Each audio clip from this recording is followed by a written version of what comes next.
Chapter 1862. We've been abducted. Bai furrowed his brows at seeing Yi Wanwan acting so calm. He didn't forget that this person was the dreadful President Fearless. Did you think we came empty-handed without any preparation? Yi Wanwan asked with amusement. Her group turned to her immediately. Bai asked coldly, what do you mean? I've covered your entire manor in time bombs. The second we die, someone will press the remote, and the manor will explode into smithereens instantly. At that time, no one can dream of leaving. Yi Wanwan replied with a smile. Ha ha! President Bai, are you trying to scare me? Bai sneered. Am I? Yi Wanwan glanced at a spot on the walls around the manor. There were several Fearless Alliance members standing on the wall, each holding a red remote the size of their palm. Before coming to this manor, Yi Wanwan made all necessary preparations. They didn't need to worry about firearms in the independent state, but they weren't in the independent state. Of course, the supposed time bombs were just to scare Bai, and the remotes were also fake. However, Yi Wanwan was certain Bai wouldn't dare to act since he absolutely didn't have the courage to make this gamble. Moreover, Yi Wanwan discovered the snipers situated far away long ago. Big Dipper discovered these snipers secretly protecting them the whole time before coming to Bai's manor. She didn't need to think for long to realize they had to be Yihin's subordinates. At the first sign of Bai's people acting on their hostile intentions, the sniper's bullets would be faster than them. Ha ha! As expected from President Bai phone. You have quite the skill, quite the skill. A vicious glint shone in Bai's eyes as he stared at her. Before he could continue, police sirens could be heard from the distance. The distant snipers immediately disappeared without a trace. Kneel! Yi Wanwan shouted at Big Dipper and the others at once. They didn't know what happened, but they subconsciously dropped to the ground. A few breaths later, the manor's gates were slammed open and dozens of fully armed police officers rushed in from outside. Drop your weapons! The police officers shouted loudly upon seeing the guns held by the lawless gang. What? Bai was struck by disbelief when he saw the fully armed Chinese police officers. They were surrounded by layers and layers of police by now. If they resisted, the consequences would be inconceivable. Without much thought required, Bai ordered the lawless gang members to drop their guns. Both hands around your head and kneel down. Now! Several police officers commanded harshly.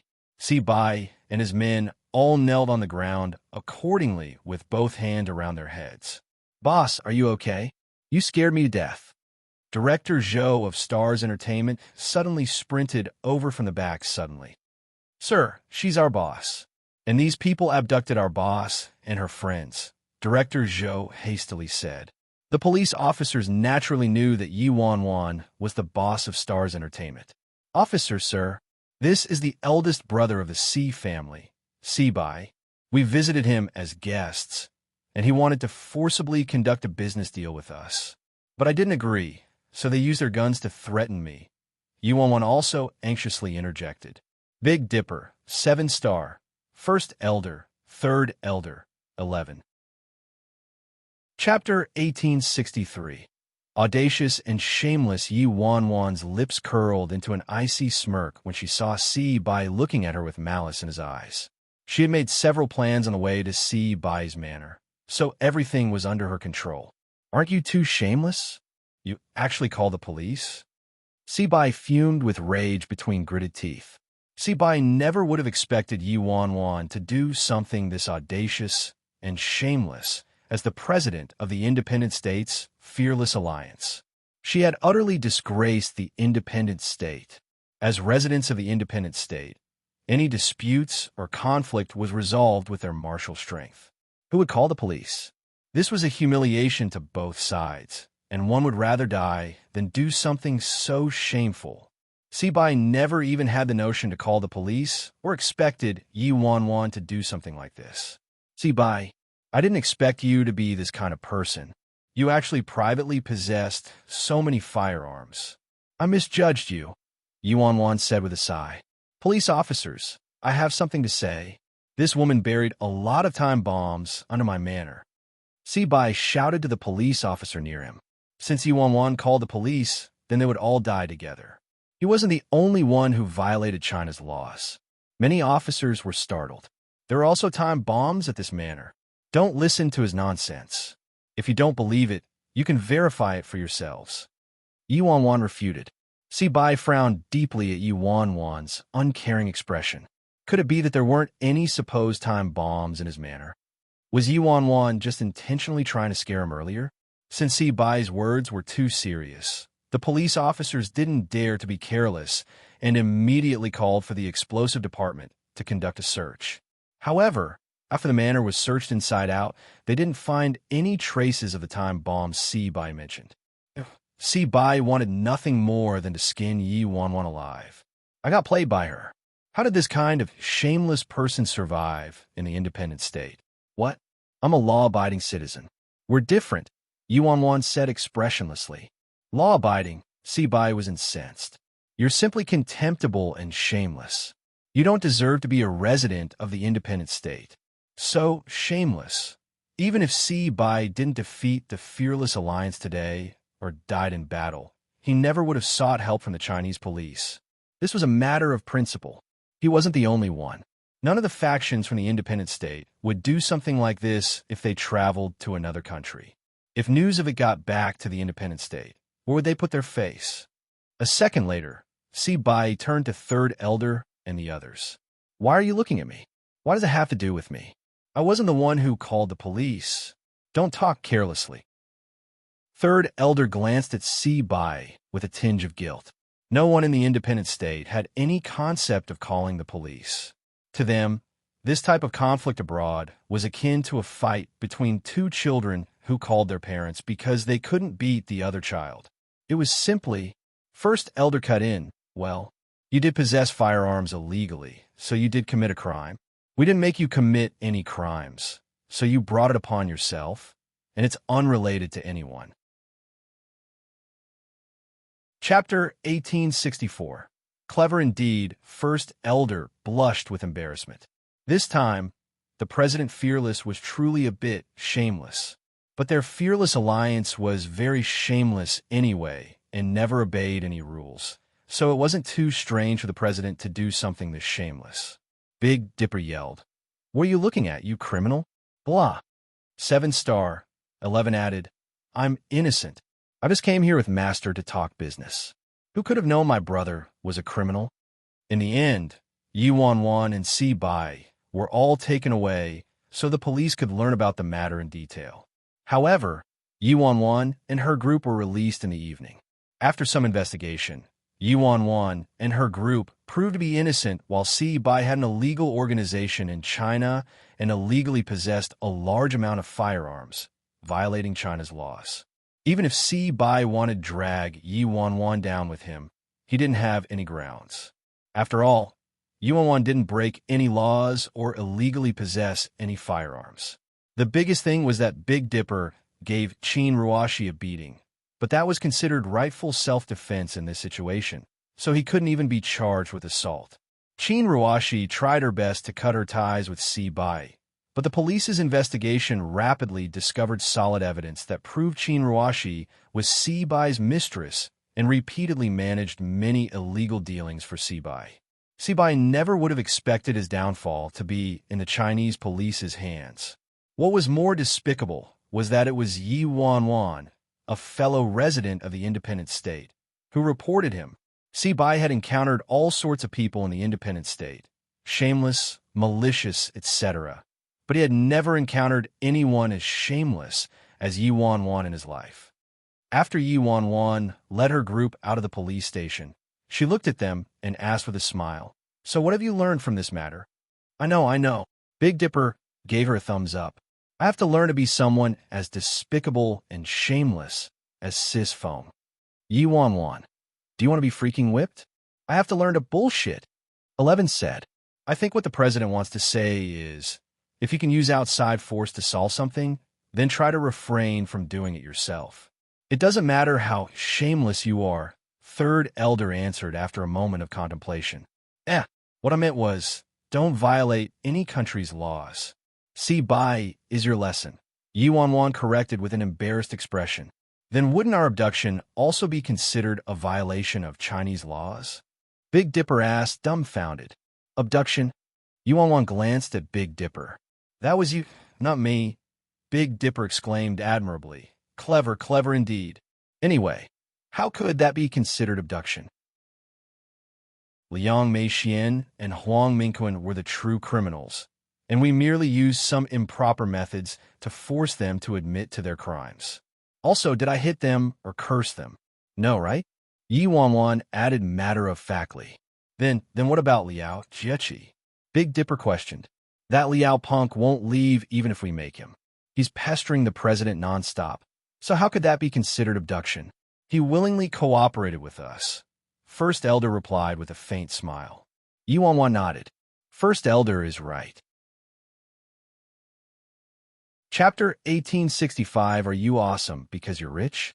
Third Elder glanced at First Elder. It appeared this old thing managed to fully learn from the president's shamelessness. 11 looked at Yi Wanwan. Master, your life is so exciting. Let me follow you from now on.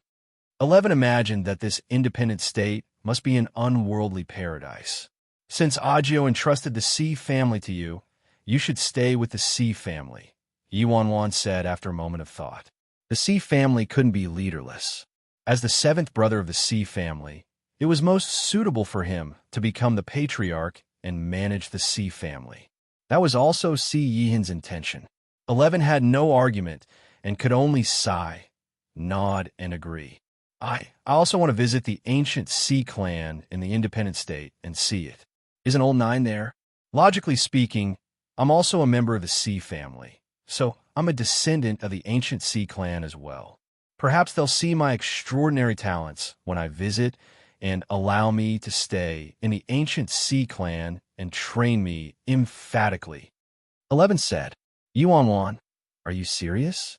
Shoo, go back and play in your sandbox. Big Dipper glanced at 11. If it was really as you said, the ancient C clan would have gone extinct long ago. How could they have thrived until now? There isn't a single weak person from the ancient C clan. Every single one of them is an expert who can be a formidable leader in their own right on the outside. Even if I'm not good at martial arts, I'm decent at business affairs. Don't tell me you don't need to earn money in the independent state. Don't tell me the ancient C clan doesn't need to eat.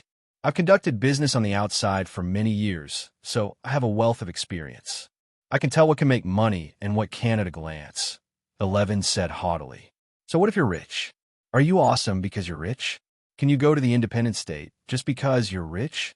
Will the ancient C clan like you just because you're rich? It's fine if the ancient C clan doesn't like you.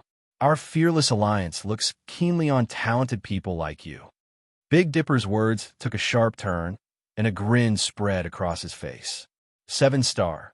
Yi Wanwan. Sis Feng, let's bring Brother 11 back to the independent state. 11 is your disciple, Sis Feng, so you can't heartlessly abandon Brother 11 in China like this and ignore his fate. I absolutely won't allow it. Big Dipper exclaimed self-righteously. Yeah, Master. How about you bring me to the independent state so I can see the world? 11 eagerly added. What would happen to the C family if you went to the independent state? Yi Wanwan hit the nail on the head. It'd be better for 11 to remain in China. A place like the independent state didn't suit him, and 11 was considered an outsider to the independent state. It would require quite a bit of effort to obtain a permit for him, especially with the current relationship between the Fearless Alliance and the Martial Arts Union. The Martial Arts Union probably wouldn't give them any more allowances. A moment later, Yi Wanwan ordered the other 5 people to head to the C residence and C Bai's manor to look into the Fearless Alliance elite hostages while she herself headed for the Age of Immortals. Her business in China was essentially wrapped up, so she needed to let Gong Su, Han Xinyu, and the others know before her departure. As for her parents, she made arrangements already. Now that Yi Mufan returned to the Age of Immortals, the Age of Immortals became Stars Entertainment's major partner without any distinction or withholding. Yao Jiawen, on the other hand, was kicked out of the Age of Immortals by Yi Mufan the moment he returned. He also reported Yao Jiawen for embezzling the Age of Immortals funds, so Yao Jiawen wasn't having a good time now. It wouldn't be long before she ended up in jail. Chapter 1866. Hand over the ring. Unfortunately, a place like the Independent State wasn't suitable for everyone, or else it would have been nice for her to move the Age of Immortals to the Independent State. Hello. When Yuan passed by a remote spot, a slim man popped out from somewhere and stopped her. Her location wasn't far from the Age of Immortals, and the skies were gloomy, but it wasn't raining, so Yuan had decided to walk. Yuan frowned as she observed the thin man blocking her. She didn't know this man, nor had she ever seen him before. What is it? Yuan probed furtively. No need to panic. I don't have any ill intentions, the man quietly answered. I stopped you today merely to extract something that doesn't belong to you. Something that doesn't belong to me? Yuan was startled by his answer. What did he mean, something that didn't belong to her? She didn't know this man at all, so she shouldn't have ever taken anything of his. Yuan snorted. I'd like to hear what doesn't belong to me and what you'd like to take. The ring on your finger. The thin man didn't beat about the bush and got straight to the point. His gaze landed on the ring that Si Yihan handed to her recently. This? Yuan looked at the simple ring pensively. When Si Yihan handed this ring to her, he told her that this ring originally belonged to her, and he merely kept it safe for her, but he didn't know the use and history of this ring either. Yuan didn't expect she would become a target as soon as she received this ring. Who are you? Yuan asked. You don't need to know that. This ring doesn't belong to you, so you just need to hand it over, the slim man answered expressionlessly. What a joke. Yuan smirked coldly. I'm wearing this ring, so who does it belong to if not me? Don't tell me it belongs to you. Yuan previously didn't take this ring to heart, but it appeared this ring definitely wasn't a simple accessory. There had to be some kind of secret behind it, or else who would come and try to steal this ring. So, you aren't willing to hand it over. The slim man started slowly walking toward Yuan. Then I'll have to take it myself. The slim man stopped in front of her and reached for her ring. Yuan tilted to the side. However, the man's hand followed like a shadow and easily grabbed Yuan's left shoulder. Only then did Yuan realize that this man could have even been a top expert in the Independent State. She wouldn't be able to withstand even a move from this man in her sober state. Unfortunately, Yuan hadn't carried any liquor with her after arriving in China, since she never expected to encounter any sort of real danger here. Yuan's eyes shifted, and she looked at the man. There's a way for you to get this ring. You just need to tell me who you are and why you want this ring. I'll give it to you then. None of your business, the thin man retorted. Chapter 1867. Report your name. It appeared it won't be easy to weasel information out of this man. Yuan examined her surroundings. She should find a way to leave this place in this current situation. Even if she got an answer regarding the ring's history and purpose, what would she do if this man stole the ring? I don't want to hurt you. You just need to give me the ring and I can leave. How about it? The man apathetically asked. Yuan snorted. This is my ring. We have to see whether you can take it or not. An icy frostiness surfaced in his eyes. Don't do things the hard way. His mission was to secure the ring on this woman. Although he received orders that prohibited him from killing her, it didn't mean he couldn't injure her. Several shadows suddenly flitted past and landed around Yuan. We're late, President. The men in black said to Yuan apologetically. Yuan nodded upon seeing the newcomers. These people were the Fearless Alliance elites she brought from the Independent State, and they were all formidable experts who were responsible for operating in secret. Punk, I'm advising you to truthfully tell me who you are and why you want my ring. If you don't tell me, you won't be able to leave so easily today. Yuan's confidence was bolstered by the arrival of the elites. Oh, the thin man swept his eyes over the men and aloofly said, I'm afraid these people alone won't be able to protect you. Are you looking down on us? The Fearless Alliance elites were enraged instantly. They were members of the Fearless Alliance. What had they ever been looked down upon? This was an immense humiliation to them. Yuan ordered, keep his life. Don't kill him. Before she could finish, the Fearless Alliance elites were sent flying back under her nose. The slim man retracted his hand and calmly looked at her. "Give me the ring." Yi Wanwan was stupefied. What kind of monster was this man? How was he so strong? Those were elites that Big Dipper and Seven Star chose meticulously, but they were sent back by this thin man within seconds. President, this man is truly too strong. We aren't a match for him. So please attack yourself, President Fearless. An elite said to Yi Wanwan reverently, his face pale. "Punk, you're dead. Are you blind? Do you know who this is?" To these elites of the Fearless Alliance, Yi Wanwan was equivalent to unbeatable, so that thin man would die without a doubt as soon as Yi Wanwan attacked. Yi Wanwan, you were freaking better off not coming. If these Fearless Alliance elites hadn't come, she could have run at least. Now this was just perfect. She couldn't beat this man or escape. It wasn't like she could flee for her life in front of all these Fearless Alliance elites. Wait, Yi Wanwan cleared her throat. I don't let nameless ghosts die in my hands. Report your name first. Chapter 1868. Bring me the alcohol. The thin man glanced at Yi Wanwan. No need. Yi Wanwan looked at the Fearless Alliance elites seriously. I'm a bit thirsty. Does anyone have liquor on them? Thirsty? The Fearless Alliance elites were startled. Shouldn't she drink water if she was thirsty? Why did she want to drink liquor? They'd never heard of liquor quenching thirst. I do. A Fearless Alliance elite answered immediately. Yi Wanwan became joyous. She was just making one last struggle, but didn't expect them to really have some. Yi Wanwan accepted the bottle and looked at the nearby man. Don't say I didn't give you a chance. There's still time for you to run for your life. Yi Wanwan tried her best to refrain from drinking alcohol, since what would happen in her intoxicated state was unpredictable. But this man wasn't sensible. Upon seeing the man's unmoving attitude, Yi Wanwan didn't waste her words and poured the bottle's contents in her mouth. Her expression shifted the instant the liquid touched her tongue, and she threw the water bottle onto the ground. I freaking wanted liquor.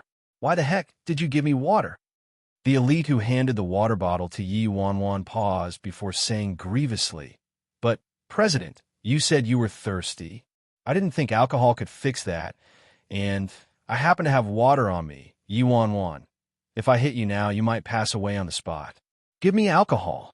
Yi Wanwan tried to calm down. Okay, the Fearless Alliance elite dazedly pulled out his liquor gourd and handed it to her. Are you looking down on me?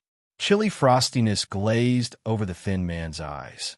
At a time like this, Yi Wanwan actually ignored him completely and asked for water and liquor like no one else was around. What a joke. Of course our President Fearless is looking down on you. Who do you think you are? You can't even compare to an ant in our president's eyes. Why aren't you taking a leak so that you can look at your shitty self? Someone like you wants the president's respect? A Fearless Alliance elite mocked contemptuously. Yi Wanwan, good man. You mustn't listen to his nonsense. I really do respect you. Regardless of her thoughts, she couldn't reveal any cowardice on her face and had no choice but to pretend to look down on this thin man. Yi Wanwan hastily opened the gourd when she saw the man speed walking toward her. The second she opened the gourd, however, she wanted nothing more than to kick that elite to death. Where's the freaking liquor? Yi Wanwan reflexively shook the gourd toward the ground, but only got a few drops. The Fearless Alliance elite pensively muttered, Oh, right. I think I drank it all, President. Yi Wanwan questioned herself. Is there really no one reliable in the Fearless Alliance? I shouldn't have freaking let Big Dipper choose the people. Yi Wanwan was in an extremely bad mood. Yi Wanwan didn't know whether to cry or laugh when she saw the man within inches of her. Her life was hanging on by a tether. Maybe she should just give a ring to him.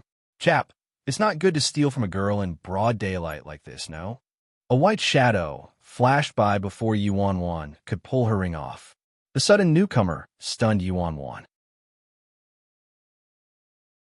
Chapter 1869. Invincible in the world, silver hair that fell to his waist and an easygoing smile that hung on his face. It's you. Yi Wanwan was surprised. After a pause, Yi Wanwan exclaimed, Dugu Chiobai? Dugu Chiobai? The Fearless Alliance elite's gazes all landed on the man. Damn, this name, aren't your parents too arrogant? It is a bit arrogant. There was actually someone named Dugu Chiobai in this world. Did they read too many novels and watch too much TV? The man flushed at their strange looks and hastily waved his hand. What Dugu Chiobai? Cut out. That's my username. It's a username, not a real name. Anyway, Dugu Chiobai is history. I underscore V changed my username. The silver-haired man quickly corrected her. Changed it. Yuan promptly blurted out. What did you change it to? Invincible in the world, the silver-haired man answered. Yuan. The Fearless Alliance Elites. Invincible in the world? This is more freaking arrogant than Dugu Chiobai, all right? Yuan carefully observed the silver-haired man. She once hit him with her car during her time in China. However, the car nearly had to be scrapped from the impact, but the silver-haired man was fine, so she thought she'd seen a ghost. After that, this silver-haired man rescued her from the assassins sent by Nieling Long. Additionally, this silver-haired man claimed he had a disciple named Little Worryless. Yuan suspected that this silver-haired man's disciple was her, Worryless Nya. The probability was great, but it couldn't be confirmed before her memories were recovered. Chap, how could you do such an immoral, corrupt, disgraceful, and illicit act in broad daylight with the sun bright above us? It's truly despicable, the silver-haired man proclaimed as he looked at the thin man. Yuan felt there was something strange about his words. Chap, I can't allow you to act in this manner in front of me. If you stubbornly persist in your path and refuse to leave, a cold glint flashed through the silver-haired man's eyes. Then I'll call the police. The Fearless Alliance Elites. Yuan. Did calling the police require such a grandiose prologue? The thin man looked at the silver-haired man with a frown. It's you. Fine, it's a small world, so goodbye for now. The thin man then turned to leave without a word and disappeared. The silver-haired man smiled. Young people nowadays truly can endure much fright. I didn't even bring my phone, but he really thought I'd call the police. Yuan imperceptibly studied the silver-haired man. The thin man absolutely didn't leave because the silver-haired man wanted to call the police. He seemed to recognize the silver-haired man instead. Before departing, the thin man uttered, "It's you." Yuan's curiosity in the silver-haired man grew. Just who was he? The thin man possessed frightening strength, but the silver-haired man managed to scare the thin man off without any fighting with his identity alone. It was truly unbelievable. President, do you still need liquor? I'll go and buy it, a Fearless Alliance elite asked as he stood up. Chapter 1870, What if I am worryless and no need, Yuan said. Buy your ass. He's already fled, so why do I still need alcohol? President, the silver-haired man was surprised and furrowed his brows. What kind of president? President of where? You wouldn't know even if we told you. Have you heard of the independent state? The Fearless Alliance? You must have not heard of President Fearless, right, country bumpkin? A Fearless Alliance elite glanced at the silver-haired man. He was called Dugu Chiobai, and then freaking invincible in the world. What a true country bumpkin. You guys leave first. Yuan ordered the elites with a wave of her hands. Yes, the elites nodded and left. After they left, Yuan pensively looked at the silver-haired man. Could he really be Worryless Nye's master? Unfortunately, she couldn't draw up a single sliver of her memories. That's not right. A strange emotion surfaced in the man's eyes. What's not right? Yuan asked inquisitively.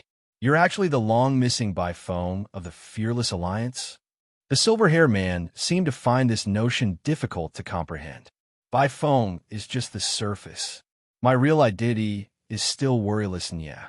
It looks like I was mistaken. My disciple is Worryless, not by phone, the silver-haired man murmured. Only Ji Shiran and few other people knew about Worryless Nye being bro flat-top by phone. Whether it was Si Yihin or this silver-haired man or the madam and patriarch of the Nye family, they were all clueless. Are you saying your disciple is called Worryless Nye? Could she be from the Nye family of the independent state? Yuan pried furtively. He looked at her. That's right. My disciple, Worryless Nye, has been missing for many years. I originally thought it was you, but I must have been mistaken from the looks of it. Worryless Nya was worryless Nya. Bro Flat Top of the Fearless Alliance was Bro Flat Top of the Fearless Alliance. They were two completely different people. What evidence do you have to prove you're worryless Nya's master? Yuan asked after a moment of thought. No matter what, before she recovered her memories, she didn't dare to rashly reunite with this silver-haired man if he didn't have any direct evidence that proved he was worryless Nya's master, even if he saved her twice. Ever since she arrived in the independent state, there had been too many foggy and confusing conspiracies around her, especially after she obtained this ring. There seemed to be a bigger conspiracy slowly surfacing, so she had to act more prudently and vigilantly from now on. What do you mean evidence? My word is evidence, the silver-haired man said. Then, faster than Yuan could see, the silver-haired man took the ring off her finger. Yuan frowned at him, but didn't say anything. Is this ring worth a lot? The silver-haired man carefully studied the ring. There's nothing special about it, though. There isn't even a jewel on it, so what's there to steal about this lousy thing? Return it to me if it's invaluable then, Yuan retorted cheerfully. Here. The silver-haired man returned the ring to her. Yuan probed curiously. You really don't know the purpose of this ring? This silver-haired man definitely had an extraordinary identity, but even he didn't know the purpose of this ring. Blah, waste of time. The silver-haired man shook his head and turned to leave. Hold on, Yuan called out. What if I said I was worryless? Chapter 1871. The silver-haired man stopped and sized Yuan up. What are you saying? You're worryless, Nya? Don't I look like her? Yuan retorted. Not really right now. The silver-haired man shook his head. Not really right now. So, did I resemble worryless more closely before? Or do I know how to change faces and switch appearances in the blink of an eye? You say you're by foam of the Fearless Alliance 1 minute and worryless Nya the next. Are you trying to trick me? The silver-haired man glanced at her strangely. I'm worryless Nya, Yuan said. If you're worryless Nya, then who is by foam? The silver-haired man frowned. TM also by foam, she answered. If you're by foam, then what about worryless Nya? What mumbo-jumbo is this? My head is dizzy because of you. The silver-haired man looked displeased. Isn't it me who should be dizzy? Yuan said, forget it if you don't believe it. What evidence do you have to prove you're my disciple? Worryless Nya. The silver-haired man asked after a moment of silence. Then what evidence do you have to prove you're worryless Nya's master? Yuan retorted. Without concrete evidence that proved this silver-haired man was worryless Nya's master, Yuan kept her reservations about him, even if he did save her twice. I don't want to waste my time with you. Since you said you're worryless Nya, then let me ask you, why didn't you recognize your own master? Do you have amnesia? You said you're worryless Nya's master, so why didn't you recognize your own disciple? Do you also have amnesia? You little miss are rather silver-tongued. Fine, after you return to the independent state, I'll have my method of confirming whether you're worryless Nya or not. After saying that, the silver-haired man turned and left without looking back, disappearing without a trace. Yuan was speechless. Wasn't this too bizarre? If the silver-haired man didn't know she was his disciple, worryless Nya, why did he save her twice? Or perhaps he merely couldn't confirm it was her, since she bore some similarities to worryless Nya, as nameless Nya once mentioned. Yuan was very curious about this silver-haired man's identity. Could he really be my master? Even if this silver-haired man didn't recognize her despite being worryless Nya's master, she wouldn't find it strange or odd. After all, even her own parents and brother didn't recognize her. Speaking of which, she was probably raised by her maternal grandfather since she was young and rarely encountered people from the Nya family. Perhaps her grandfather prohibited her from seeing Madame Nya and Patriarch Nya entirely, as well as nameless Nya. If things were like that, it'd be pardonable for the Nya family to not recognize her. However, her master's inability to recognize her was a bit dumb, no? Before Yuan could mull it over any longer, a car rapidly drove toward her and parked on the street. A second later, Big Dipper, 7-Star, and the others rushed out of the car. "Is his phone, you got robbed?" Where is he? I'll kill him. Chapter 1872. Big Dipper was the first to reach Yi-Wan-Wan and furiously looked around her. Yi-Wan-Wan glanced at him. If she had waited for him, her corpse would have cooled already. Are you all right, Sis Foam? Seven Star asked as he inspected her. Yi-Wan-Wan shook her head. It's nothing. How dare someone act as shameless as our fearless alliance and publicly rob someone in broad daylight with the sun bright above us? Are they trying to steal our business? Big Dipper exclaimed furiously. Do you know the other person's origin, President? First Elder asked as he walked forward. When they followed 11 to investigate the whereabouts of the Fearless Alliance members imprisoned by Seaby, they received a call saying the President was ambushed and their Fearless Alliance elites weren't a match, so the other person probably came from the Independent State. The Independent State probably, Yuan-Wan replied. Third Elder frowned in contemplation and said after a moment, could it be someone from the Lawless Gang, President? They just tricked the Lawless Gang's leader, Seaby, into the police station, so it would be reasonable for the Lawless Gang to retaliate. I don't think so. Yuan-Wan shook her head. With the Lawless Gang's current state, an expert like that wouldn't fit in there. Moreover, that person's intentions were very obvious. He didn't come for her life. He came for her ring. So he probably wasn't connected to the Lawless Gang. Strange. Our elite said that person wanted to steal your ring, President, First Elder said to her. That's right. Yuan-Wan admitted it frankly. President, what kind of ring is it? Would it be all right to let me take a look? First Elder asked.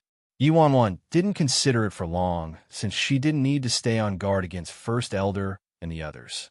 Yuan-Wan immediately pulled her ring off and handed it to First Elder. Seven Star, Big Dipper, and Third Elder quickly surrounded it as well. The ring in First Elder's hand was simple and dull, forged from some unknown material. A closer examination revealed a stalk of weed inside the ring, but this ring couldn't look any more ordinary. Are you done yet? Let me see. Third Elder glanced at First Elder. First Elder handed the ring to him. Third Elder studied it for a moment, but couldn't uncover anything. Third Elder, come, let me see the ring too. Big Dipper hastily extended his hand toward him. Third Elder merely glanced at him, but ignored him and directly returned the ring to Yuan-Wan. President, this ring has some years on it, and the material is a bit unusual, so it should be rather valuable, Third Elder said after some thought. Valuable? How much is it worth then? Yuan-Wan asked reflexively. That's hard to say. Third Elder shook his head. He wasn't a ring seller, so how would he know how much it was worth? Aside from being valuable, what other use does it have? Yuan-Wan asked. Other use? Well, it's valuable. Aside from being valuable, I can't see any other purpose. Third Elder was dumbfounded. Could this ring have another purpose? Yuan-Wan immediately turned to First Elder.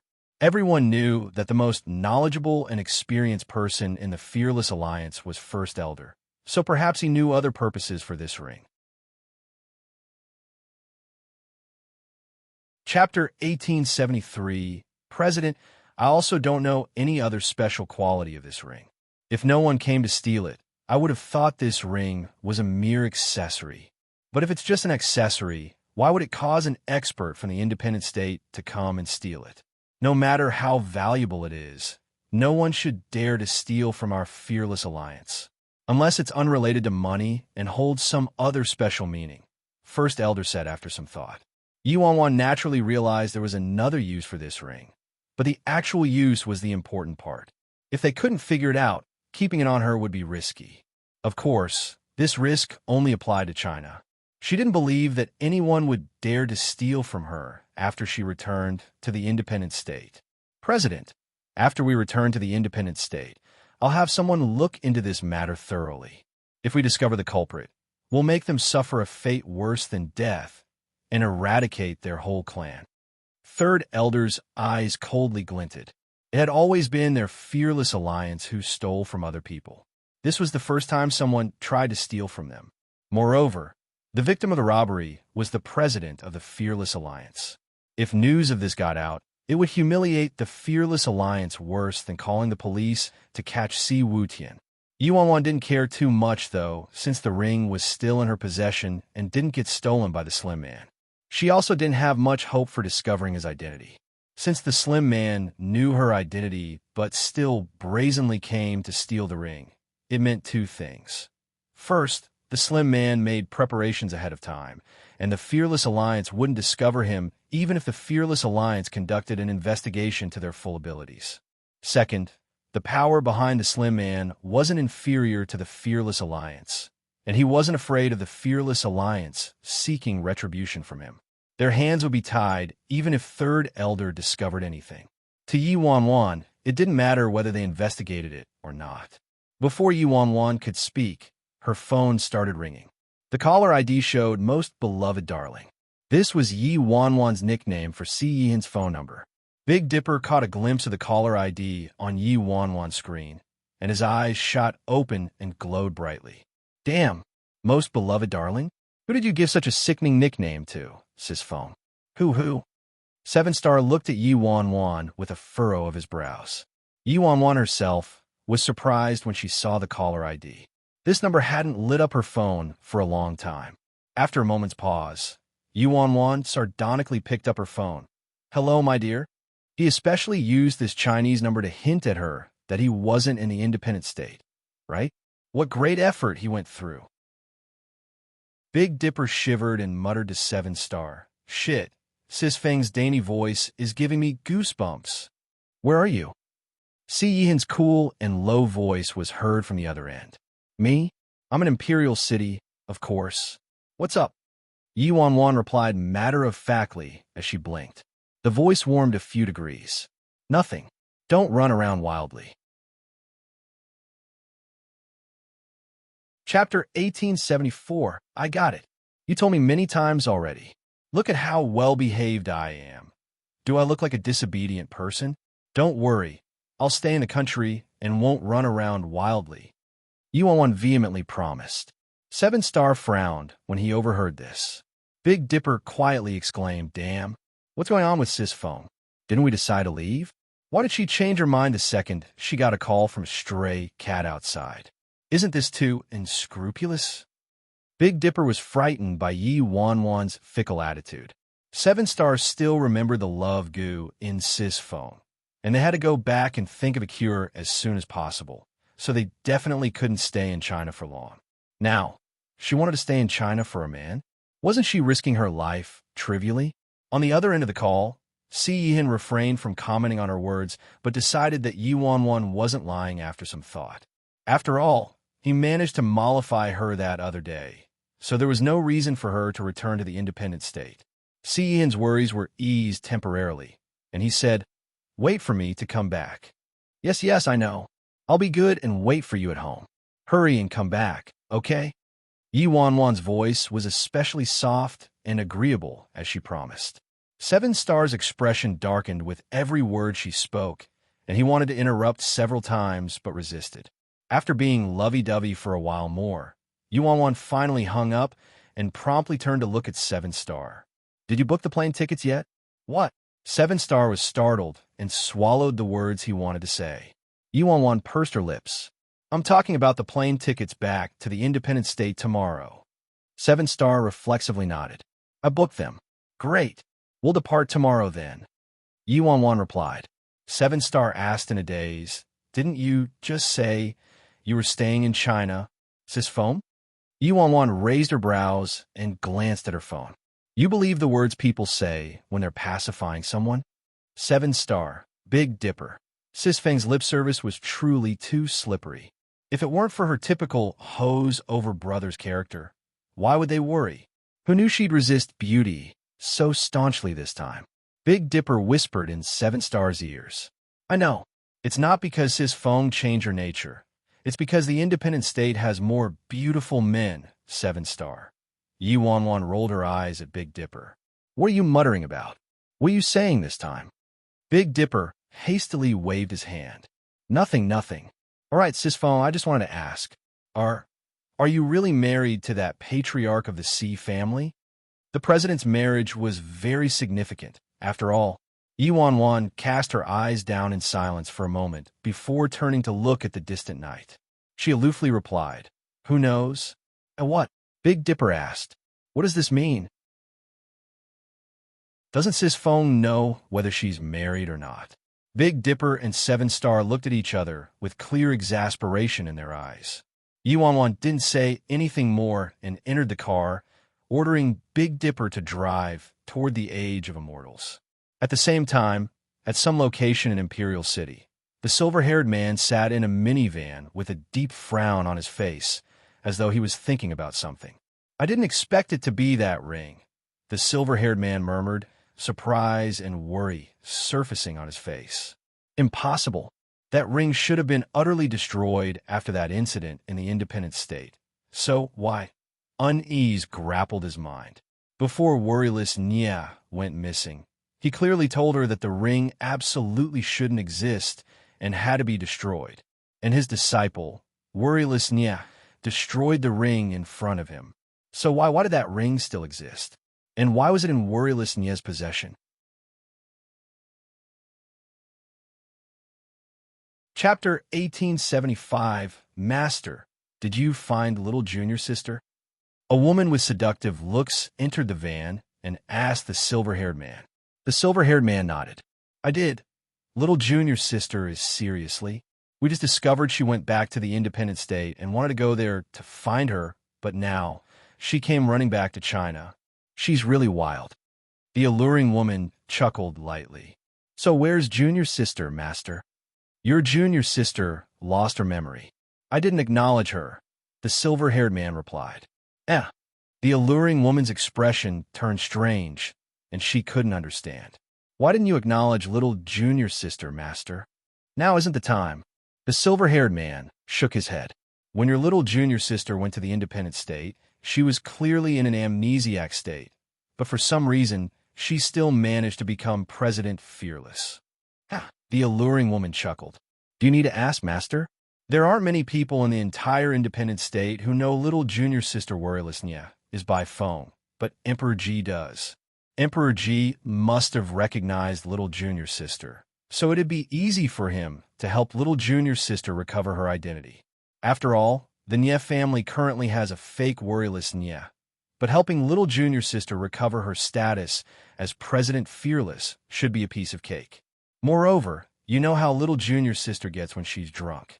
I can guarantee that little junior sister must have gotten drunk at least once in the Fearless Alliance." The silver-haired man also laughed, a wave of memories washing over him.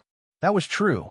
Once his little disciple was drunk, the torrential power inside of her couldn't be stopped even in an amnesiac state.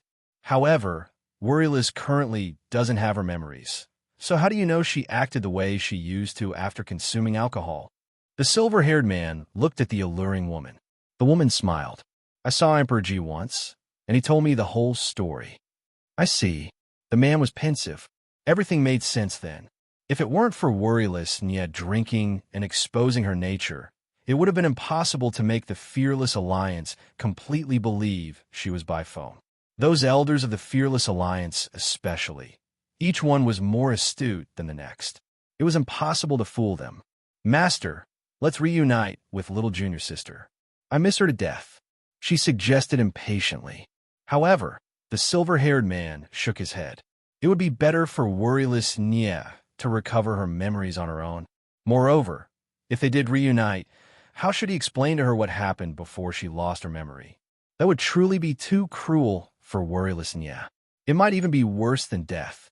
If Worryless Nya was unable to accept it or unwilling to remember it, it would be her internal demon forever. "Master, your worries are, but that matter?" the alluring woman questioned hesitantly. "That's right." The silver-haired man sighed softly. "If we reunited, I would tell her everything, but it isn't the time now, obviously." The alluring woman was silent for a moment before sighing as well. "I know that. Little junior sister blames herself, but that matter isn't her fault. She didn't do it on purpose." She still vaguely recalled Worryless Nya's tortured state when Worryless Nya video called Master and her many years ago. It wasn't that Worryless Nya was too weak. In fact, Worryless Nya was strong enough, but anyone who encountered that same situation regardless of their gender, probably wouldn't have had the courage to continue living in this world. In the end, worryless Nia was hunted down. When she and Master arrived, they faintly saw a man taking worryless Nia away from the independent state.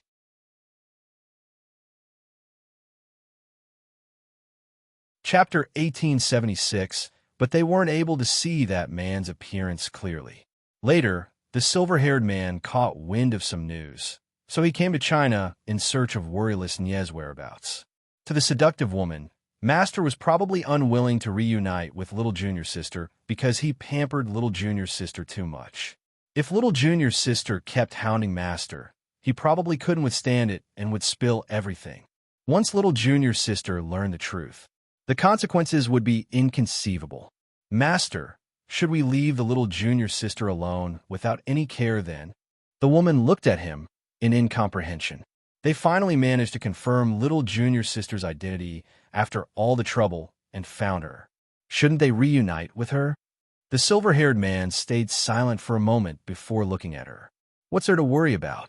Your Little Junior's sister couldn't be any freer. As the president of the Fearless Alliance, she has a bunch of experts around her protecting her. The seductive woman carefully thought about it and realized that was the truth. Then, Master, when can we reunite with Little Junior's sister? Let's wait until Worryless recovers her memory on her own. The silver-haired man sighed. At the same time, as Big Dipper drove, he kept peering at Yuan in the back. Hey, sis phone, just how much is your ring worth? Drive properly. Stop looking at me. Yuan glanced at him. Okay.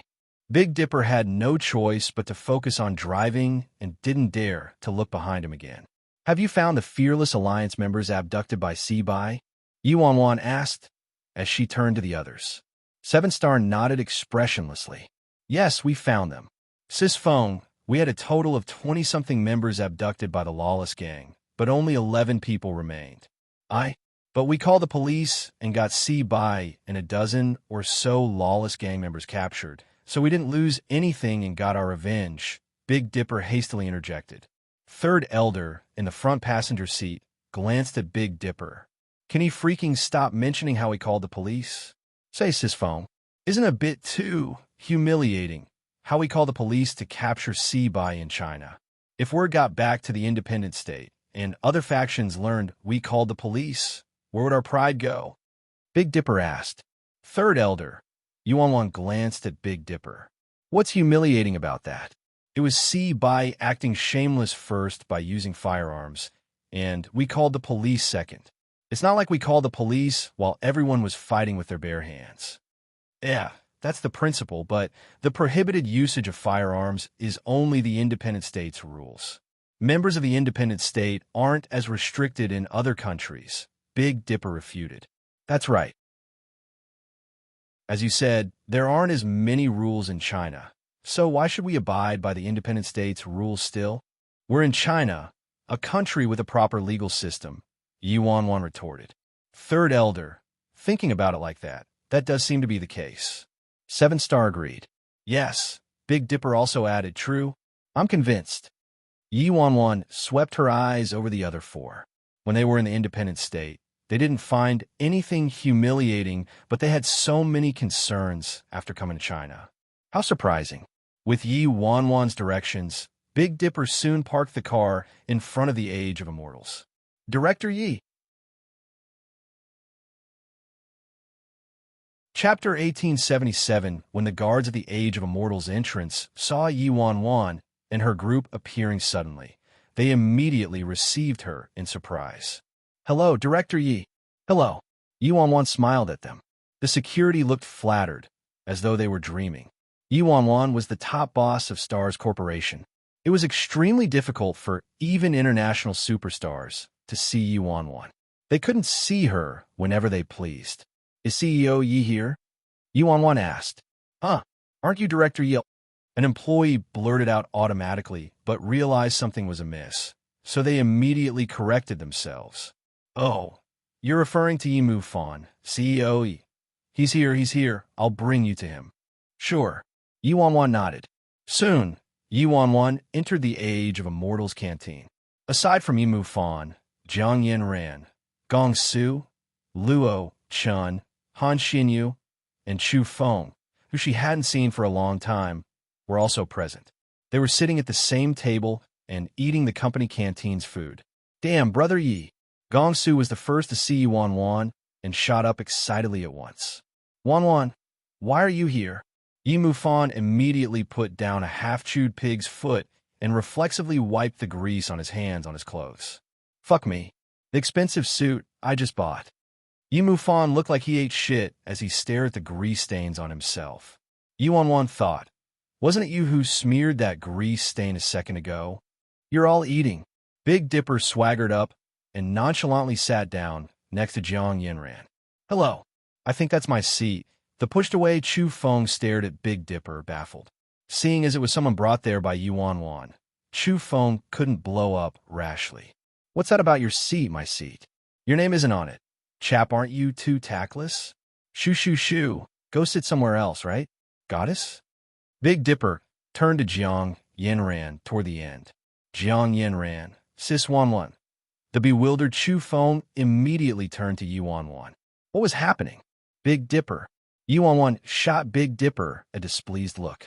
Chu Feng was Jiang Yinran's proper boyfriend, and they were about to get engaged. Why was he trying to butt in? Seven Star expressionlessly walked toward Big Dipper before he could speak and pick him up before aloofly turning to Chu Feng. Sit. Chu Feng sat back down dazedly. Just what was happening? Damn. Old Seven. Are you a freaking human? How could you separate me from my goddess? Tell me, did you take a fancy to my goddess? Big Dipper was brimming with resentment. Big Dipper, this is Chu Feng, Jiang Yinran's boyfriend. Yuan Wan was forced to tell him the truth.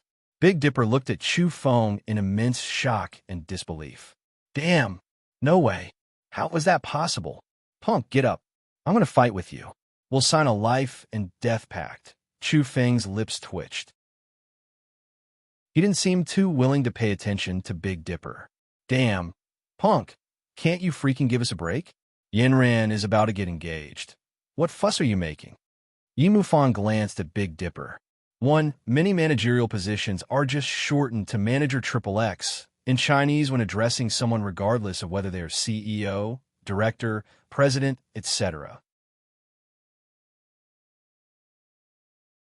Chapter 1878. I don't care. I won't accept it. Gong Su, my bro, help me punch him. Big Dipper's gaze landed on the audience member, Gong Su. Bro Big. Gong Su looked trapped. He was friends with Chu Feng, so how could he shamelessly beat Chu Feng? Plus, Chu Feng didn't do anything. Can't you be more promising? Seven Star turned to Big Dipper. That's right, Bro Big. As they say, there's plenty of fish in the sea, so why are you so hung up on one fish? The ancient saying is right. There are plenty of beautiful women in this world. You can pursue anyone you want. Gong Su prattled on incessantly. Ignore him. This is how he is. You'll get used to it. Yuan Wan couldn't be more embarrassed. Sis Wan, don't worry. I'm used to it. Chu Feng smiled faintly. Jiang Yinran currently had too many admirers, so he was already accustomed to it. Big Dipper was decent still. There were many crazier suitors out there. Punk, I'm telling you, treat my goddess well. If you dare to bully my goddess in the future, I'll make you thoroughly understand 2 words. Big Dipper fumed with rage. Which 2 words? Gong Su blurted out. Die sunless. Big Dipper harumphed. Big Dipper then turned to Yuan Wan as though he'd suffered an immense grievance. Sis Wan Wan, I broke up. Yuan Wan. When did you even freaking start dating? Bro Big, I know several sisters who look pretty sweet. Gong Su quietly said after walking toward Big Dipper. Oh, and Big Dipper's eyes brightened. Bro Big, how about you teach me a move or 2? Because of Brother Yi, I luckily signed on with Stars Entertainment, and I'm preparing to enter the international scene. After carefully thinking about it, I finally decided the tough man style suits me the best. How about you come to my house sometime, Bro Big, and we can explore the tough man route together? Gong Su seriously asked. Yes. From the first time I saw you, I thought you were very suited for the tough man style. How about you call those girlies, and I'll come to your house tonight and explore it in detail? Big Dipper agreed, thoughtfully. Yuan Wan, enough already. Didn't you just break up? Yes, that's doable. Gong Su smiled before turning to Yuan Wan. Bro big. I'm not connected to those girls in any way. I just know them. I mainly want to introduce them to my bro big. That's all. Big Dipper also turned to Yuan Wan. As they say, who else can an injured heart love? I think I'll become a heartless Casanova from now on. My heart won't hurt as long as I don't love. Yuan Wan wondered if she could call the security here to kick these two idiots out. She couldn't stand them anymore. No, you can't go. 7-Star furrowed his brows at Big Dipper. Why? I have to help my bro, Gong Su, walk the tough man route. Big Dipper protested. That's right. Why won't he let my bro Big go? Gong Su hastily interjected too. 7-Star didn't speak and coldly looked at Gong Su. Gong Su immediately switched tracks and seriously said, Actually, I think it'd also be nice if I went the scholarly route. I don't have to go the tough man route. Bro Big, don't come if you don't have time. It had to be said that 7-Star's expression was truly too frightening. We have to leave soon. Don't run around and cause havoc. After relaying this final order, 7-Star didn't say anything else. Chapter 1879. Chapter 1879. Give me a girlfriend as compensation. Leave? Where? Gong Su pressed anxiously. Far away. Big Dipper sighed. Thinking about it, if he could stay in China and party every day with Gong Su_D be rather nice too. Then, when will you come back? Gong Su's face filled with sadness. Winter probably. Bro Big, aren't you being insincere? Gong Su's lips twitched. Winter probably, he said. Luo Chun dragged Gong Su away before Gong Su could say anything else. All right, how's the investigation on Yao Jiawen?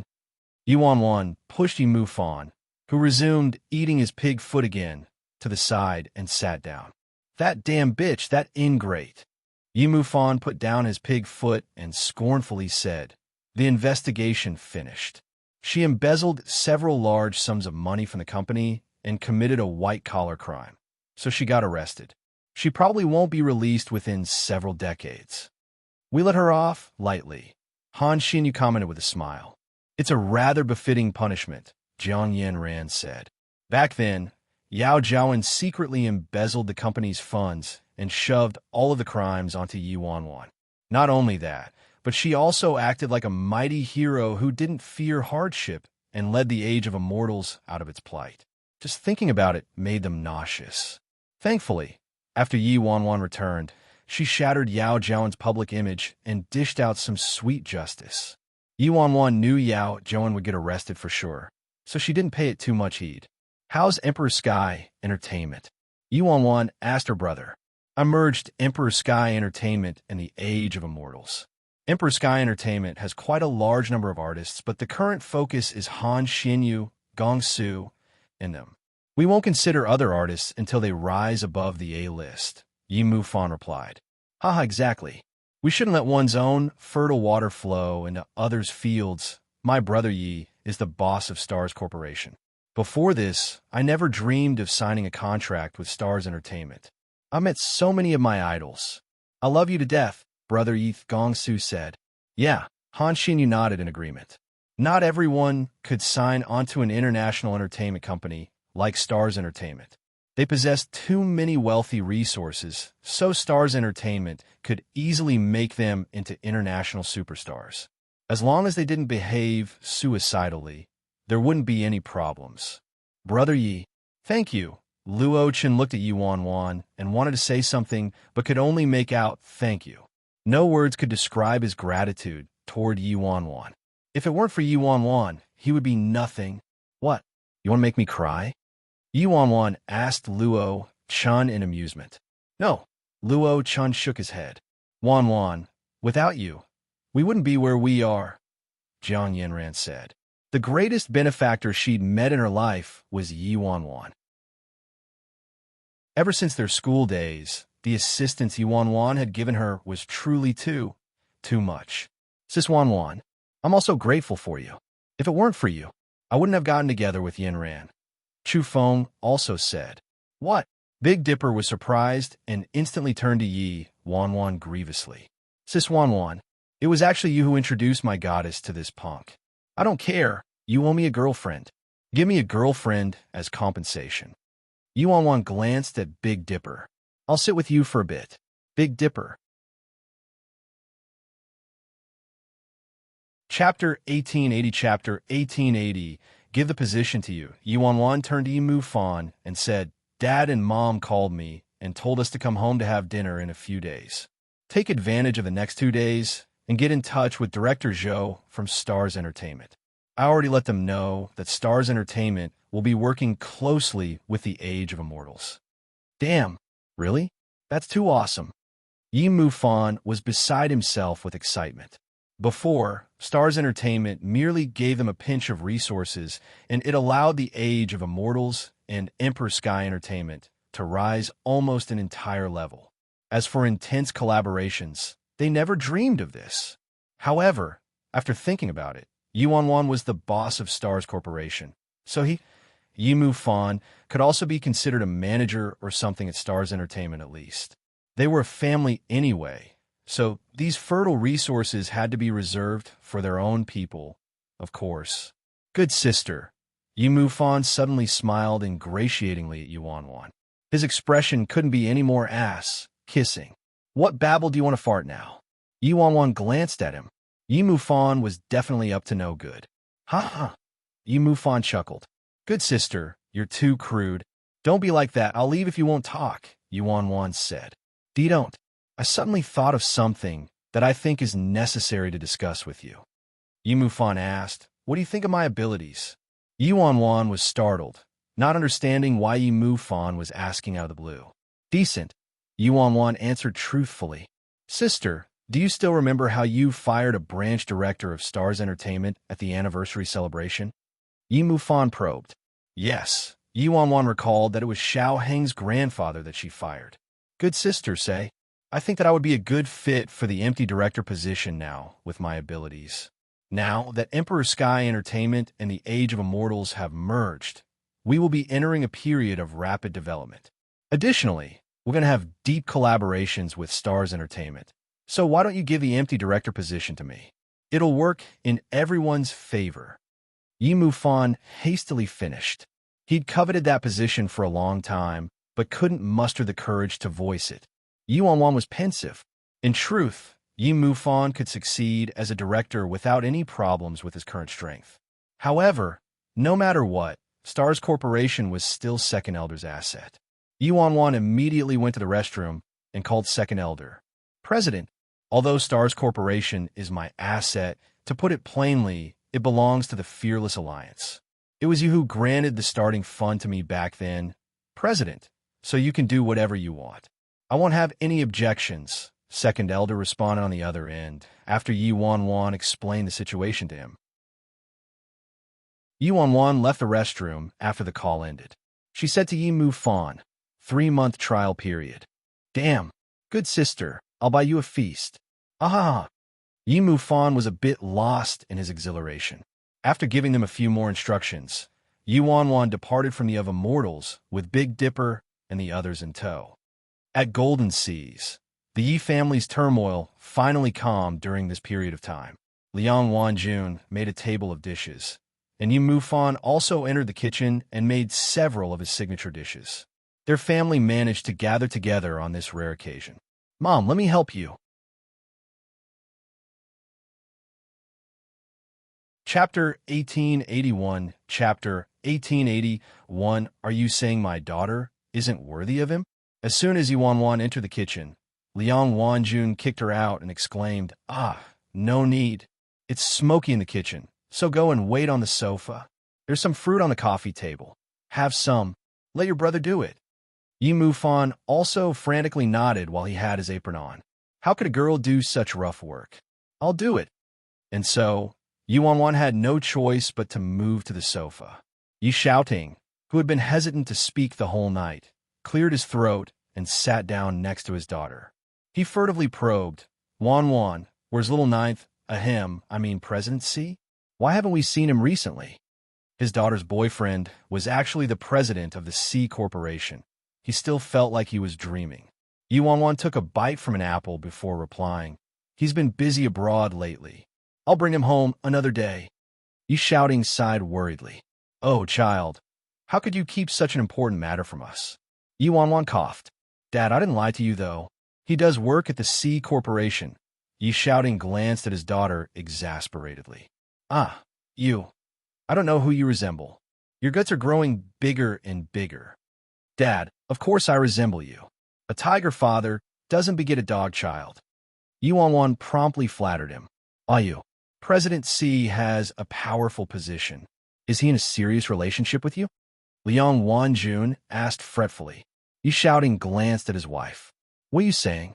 Who do you think my daughter is? Forget about the Age of Immortals and Emperor Sky Entertainment. But she's also the boss of Stars Corporation. Are you saying my daughter isn't worthy of that Yin? What a joke. Yes, you're right. Liang Wanjun placated him with a smile. Yi Wanwan paused as she watched this blissful scene with her family. Even though she already knew the truth behind her background, she hadn't grown emotionally distant from Father Yi, Mother Yi, and Yi Mufan. The warmth they gave her filled an empty and unfulfilled corner of her heart. She previously had someone secretly investigate Yi Wanwan and discovered that the real Yi Wanwan died many years ago in that terrorist attack abroad. In truth, she was hesitant about whether she should tell them the truth or not. On one hand, she herself didn't know all the details and didn't know how to explain it. On the other hand, she was truly worried they couldn't accept it. Regardless of the reason, the reality was that she took over Yi Wanwan's identity. Out of guilt and responsibility, as well as the warmth they provided to her, she would definitely safeguard the Yi family and their happiness and well-being for the rest of their lives, even if she wasn't the real Yi Wanwan. At that moment, she sharply heard Yi Mufan hastily dashing over with a metal spatula in hand. What? Busy with work. How could any work be more important than his girlfriend? Ah, Wanwan, brother is telling you, you mustn't believe this busy with work excuse. You have to keep a close watch on him and prevent him from getting up to no good. You're better off believing there are ghosts in this world than a man's mouth. Yi Wanwan was speechless. Please, you're also a man, all right? Well, man would talk about men like you. That's why I'm going to visit him tomorrow. Yi Wanwan didn't want to reflight him and went along with him. Since she needed to leave China and return to the independent state, she naturally needed an excuse, so she straight up told her family she was visiting her boyfriend. This was indeed a great excuse. Yes, that's right. You have to keep a strict watch on him. I'll take care of the company and Dad and Mom. So don't worry, Yi Mufan vehemently promised. Liang Wanjun affectionately looked at her daughter. Regardless of little Ninth's identity, he looks like a good child and treats you well, so be sure to get along with him well. Plus, Wanwan, it's time for you to plan for your marriage. Indulge in some romance, and go out to have fun and relax.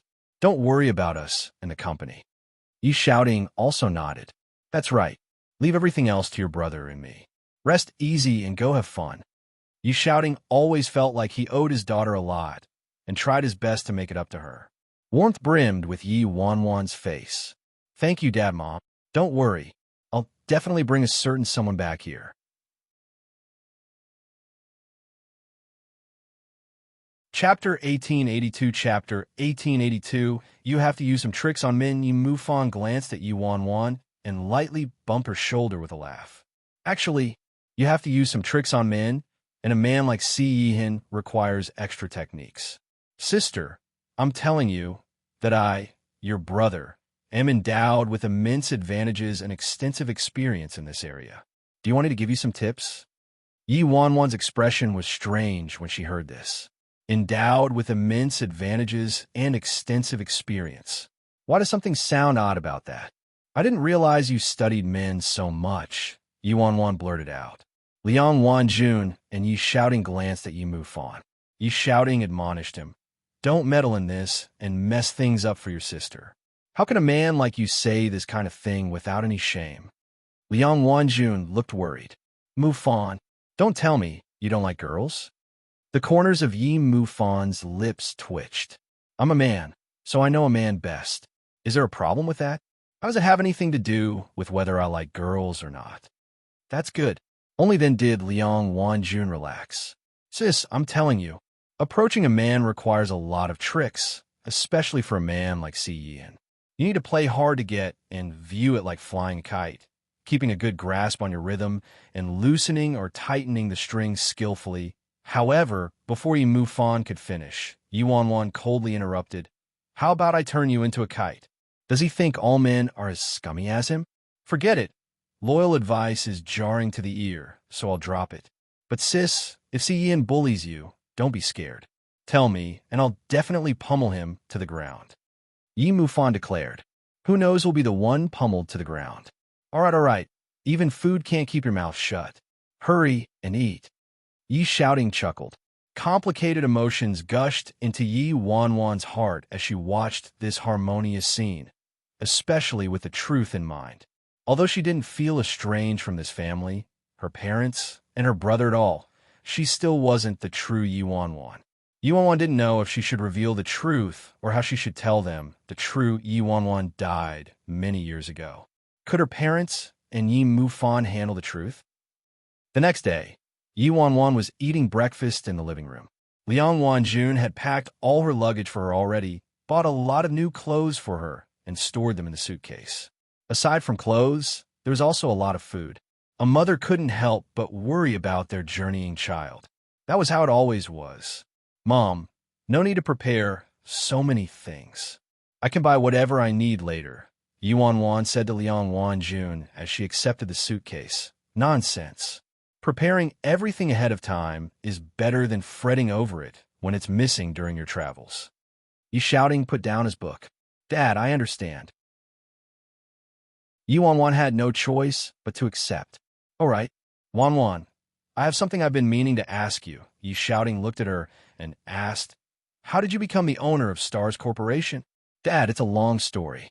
I actually don't have a lot of shares in Stars Corporation, but those friends of mine have a good amount, and everyone thinks I have a decent mind for business. So they listen to me a lot." Yi Wanwan concocted a random tale. Chapter 1883. That actually happened? Yi Shouting was bewildered. He had met Yi Wanwan's friends and the two scholarly elderly men, and they didn't look like ordinary people. Yi Shouting didn't completely believe Yi Wanwan's explanation, thinking it sounded overly hasty.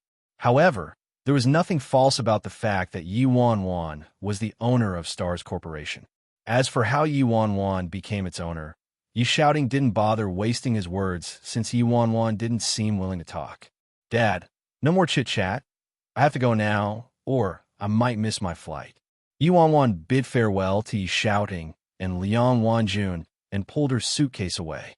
Outside the door, Big Dipper, 7-Star, and the others had been waiting for an unknown amount of time. After leaving Golden Seas, 7-Star turned to Yi Wanwan. "Sis Feng, about your mission from Scarlet Flames Academy. That's right. Didn't you come here to complete that mission to eradicate defected mercenaries from Scarlet Flames Academy?" Big Dipper also asked hastily. Yi Wanwan was startled and looked at 7-Star and Big Dipper. "Didn't we eradicate them?" Everyone had an odd expression when they heard that. "We eradicated them? When was that? Why weren't we aware?" Yi Wanwan pulled out her phone and looked at yesterday's news as she murmured, "They should be considered eradicated, right?" The news reported that the Chinese police destroyed a criminal group and the informant was Si Bai, and this criminal group was Si Bai's base for the lawless gang in China. The news article featured several photos of the arrested lawless gang members, and Yi Wanwan confirmed it with the photos she got from Scarlet Flames Academy. They were all defected mercenaries. Si Bai previously admitted that the lawless gang took in many defected mercenaries from the independent state, so those defected mercenaries naturally became a part of the lawless gang.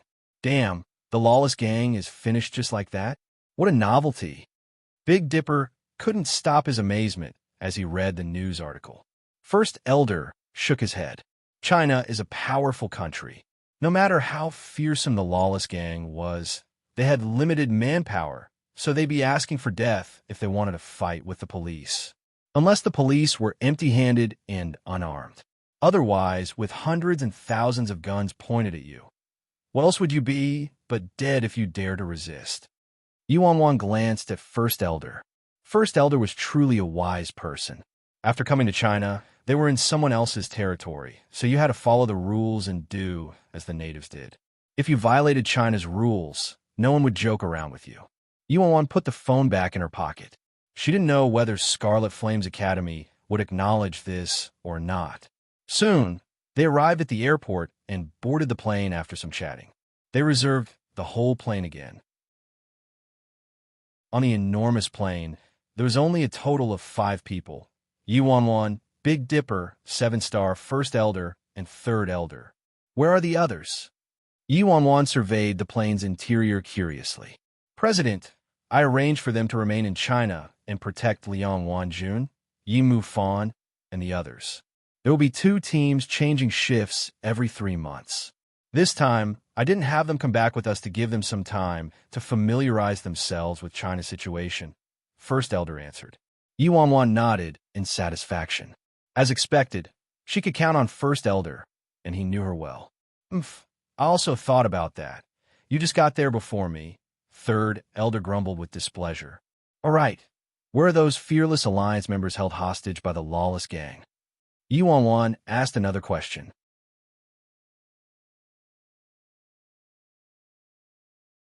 Chapter 1884, President, I arranged for them to go back first, Third Elder answered as he stepped forward. They were missing from the independent state for too long and missed home a lot. Plus, they weren't in a good state, so nicely done. Yuan nodded. Third Elder smiled and glanced at First Elder provocatively. At the independent state's airport, the plane steadily descended and landed. After switching several planes and taking 2 ferries, Yuan and her group finally arrived at the independent state. As soon as Yuan reached the independent state, she released herself from her shackles and tossed aside her sunglasses, face mask, black haute couture windbreaker, and a brand-name necklace on her neck. She switched into the loose and ragged black martial arts clothes she typically wore in the independent state, as well as a pair of flip-flops. Not having the burden of an idol felt rather nice. In China, she had to maintain her appearance in front of her artists and her fans. Yuan couldn't help but chuckle when she thought about this. Once upon a time, when she first came to the independent state, she still remembered how she had to tread on thin ice and lived every second in trepidation. Every word she spoke had to undergo careful deliberation. Now, within a mere few months, she went from a legal stowaway outsider to gradually adapting to life here and started living like a fish in water. It was true. Even if her memory was tampered with, something that was in her bones couldn't be changed.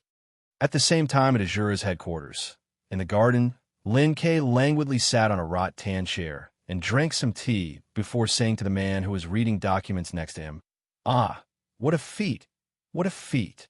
Congratulations, 9th brother. You finally took care of that girl. They originally thought it would be a series of tribulations, but they didn't expect 9th brother to take care of it just by showing his face. Lin Kei bootlickingly flattered, You're still awesome, 9th brother. As soon as you appeared, you managed to make that girl listen to you with your face alone. Before they left, they called Yuan again to make sure and confirm that she wouldn't leave China before resting easy and leaving themselves. Si Yihan looked at Lin Kei on this rare occasion, evidently in a good mood. Inform Jiang Yin and summon all the branch heads. We're having a meeting in the afternoon, Si Yihan ordered. Lin Kei sighed. As soon as you come back, you work non-stop with no regard for your life and only sleep 2 to 3 hours every night. Are you trying to become an immortal? He suddenly missed that girl. At least, she was someone who dared to force him to sleep. Yuan and her group took the special channel, so they quickly reached the airport arrivals area. I hadn't had enough fun yet, but we're back already. Big Dipper grumbled regretfully. 7-Star rolled his eyes at Big Dipper and ignored him. He swiftly reported everything that happened in the Fearless Alliance while they were gone and her upcoming agenda. And Yuan just woke up on the airplane and was a little dazed still. She scratched her hair and absent-mindedly listened before saying, All right, got it. All right, 7-star. Any news on a matter I had you investigate regarding Emperor G? Her main reasons for going to China were helping out her father and brother and searching for traces of Si Yian. As for the Academy's mission, she only finished the A-rank mission of destroying the defected mercenaries organization to obtain 5,000 honor points. At the Scarlet Flames Academy's competition last time, she obtained 5,000 points for breaking the record and 10,000 points for winning first place at the competition. Combined with the 10,000 points from finishing 2 A-rank missions, she had a total of 25,000 points. Chapter 1885, however, a single hypnosis session from the headmaster would cost her 50,000 honor points, and after using all her points, she still owed the headmaster 25,000.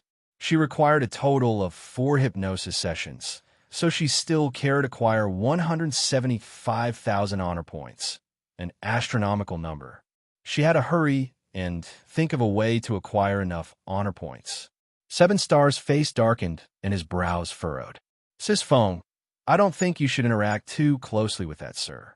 Yi Wanwan felt a headache rising as she heard 7-star starting to nag again. If you don't look into it for me, I'll walk through the G Estate's entrance and ask him myself. 7-star's expression froze. He pursed his lips and had no choice but to answer. I don't know the history behind the ring that Emperor G always wears. It should just be an ordinary accessory, though since I just heard the news that the auction item Emperor G is donating for the charity auction in 3 days happens to be that ring. If it was a very important item, he probably wouldn't offer it up for an auction. Yi Wanwan's eyes brightened. Great! The heavens were seriously helping her. Her honor points still drifted in the distance, and she was just fretting over how she was going to gather them. She originally intended to spend some money and buy it from Emperor G if it wasn't anything too important. Since Emperor G happened to be donating the ring for charity, she could use this chance to buy it. Obtaining a personal ring from Emperor G was an S-rank mission, so this ring alone could provide 10,000 honor points, which was a considerable amount. Sis Feng, what are you planning to do? 7-star asked, raising his guard. Yi Wanwan scratched her chin and confidently proclaimed, We'll go to the charity auction in 3 days. That ring will be mine. Big Dipper's eyes shone as he clicked his tongue. Don't tell me, Sis Feng. You fooled that Patriarch C and hastily rushed back because of Emperor G, bidding for his personal ring at a charity auction to collect it. TSK. Isn't that the same as confessing publicly? 7-star's head pounded upon seeing his president's old habits kicking in again.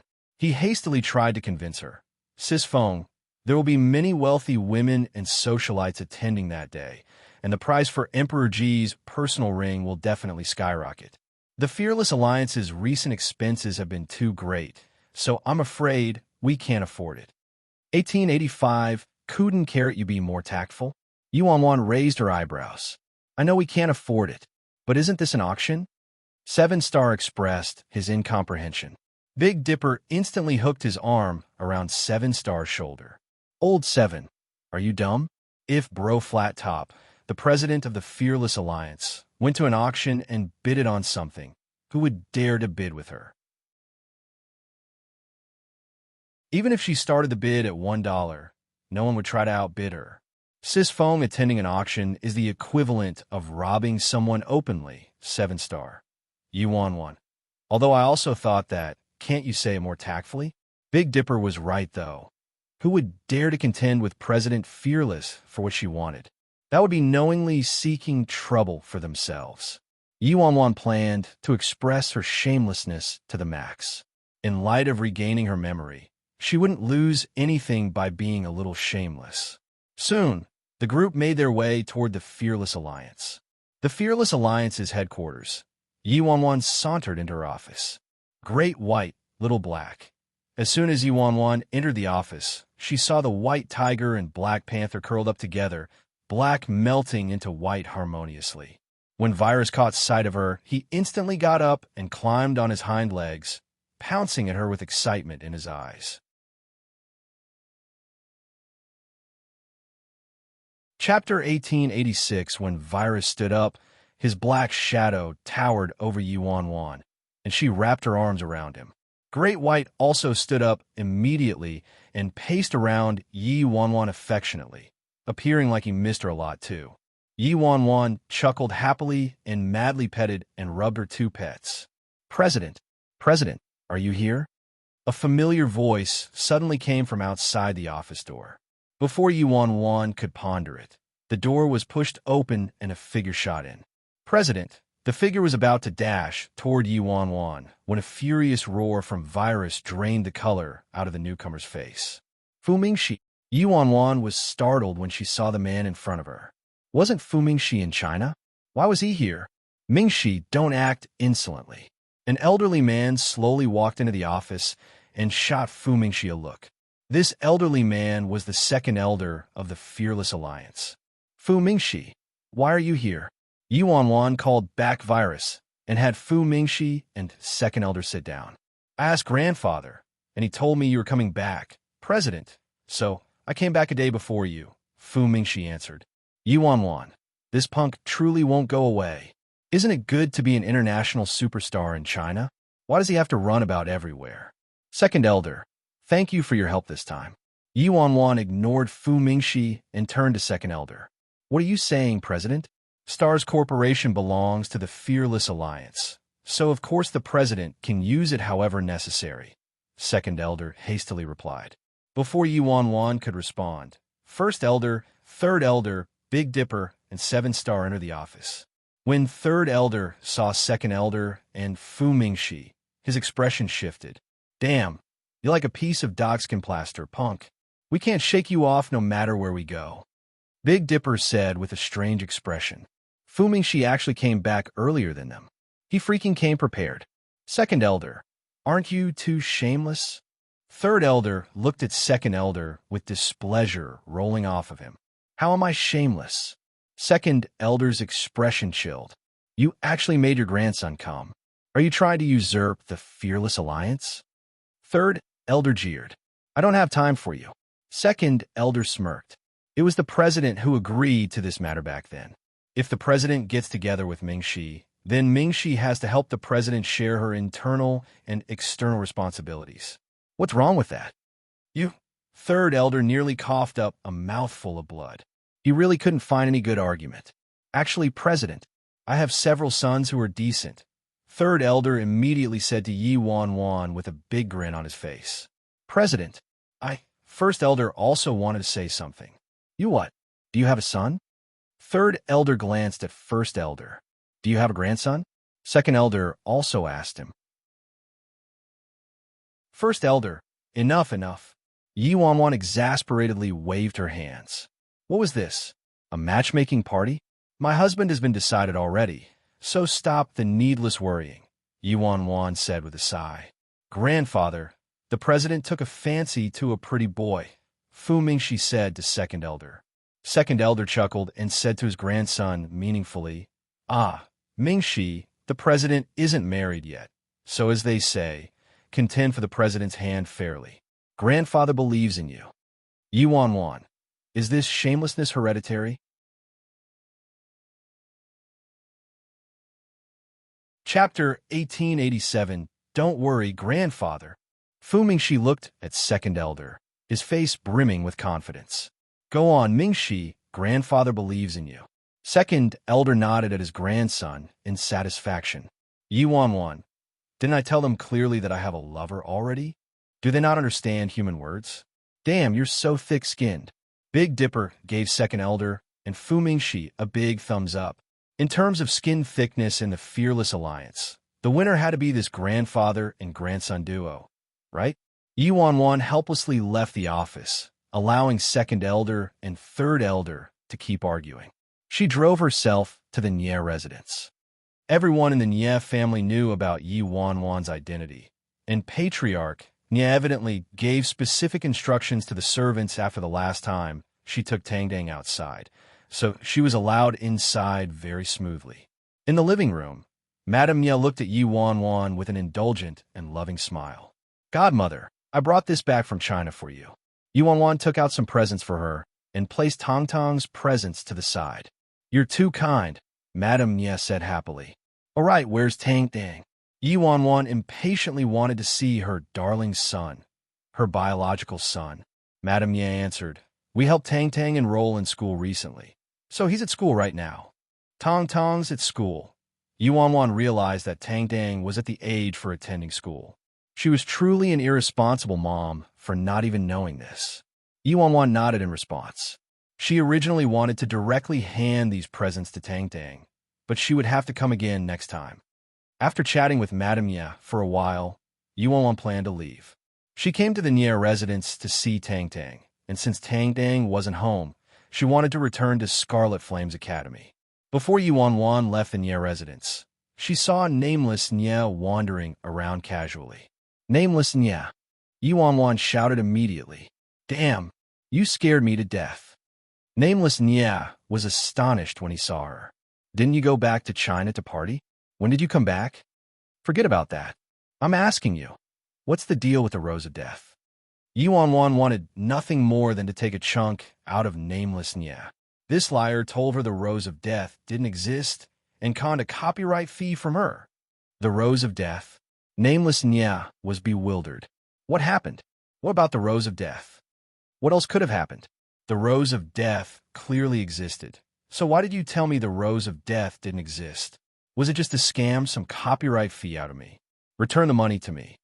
Yi Wanwan extended her hand toward him. I don't have any money, but I have a life. Nameless Nye promptly shook his head. She wanted him to return money that entered his pockets? No way in hell. Then tell me what's the deal with the Rose of Death. Do you know that I created a new Rose of Death after I bought the copyright from you? You're going to be the death of me. Yi Wanwan was beside herself with rage. Ah, sister, it's not that I was lying to you. Our family did write manuscripts for the Rose of Death. Nameless Nye smiled guiltily when he caught Yi Wanwan's murderous gaze. All right, fine, the Rose of Death does indeed exist, but it's a taboo in the independent state, so who'd dare to mention it? So you're saying the Rose of Death isn't fictional? Yi Wanwan asked with a frown.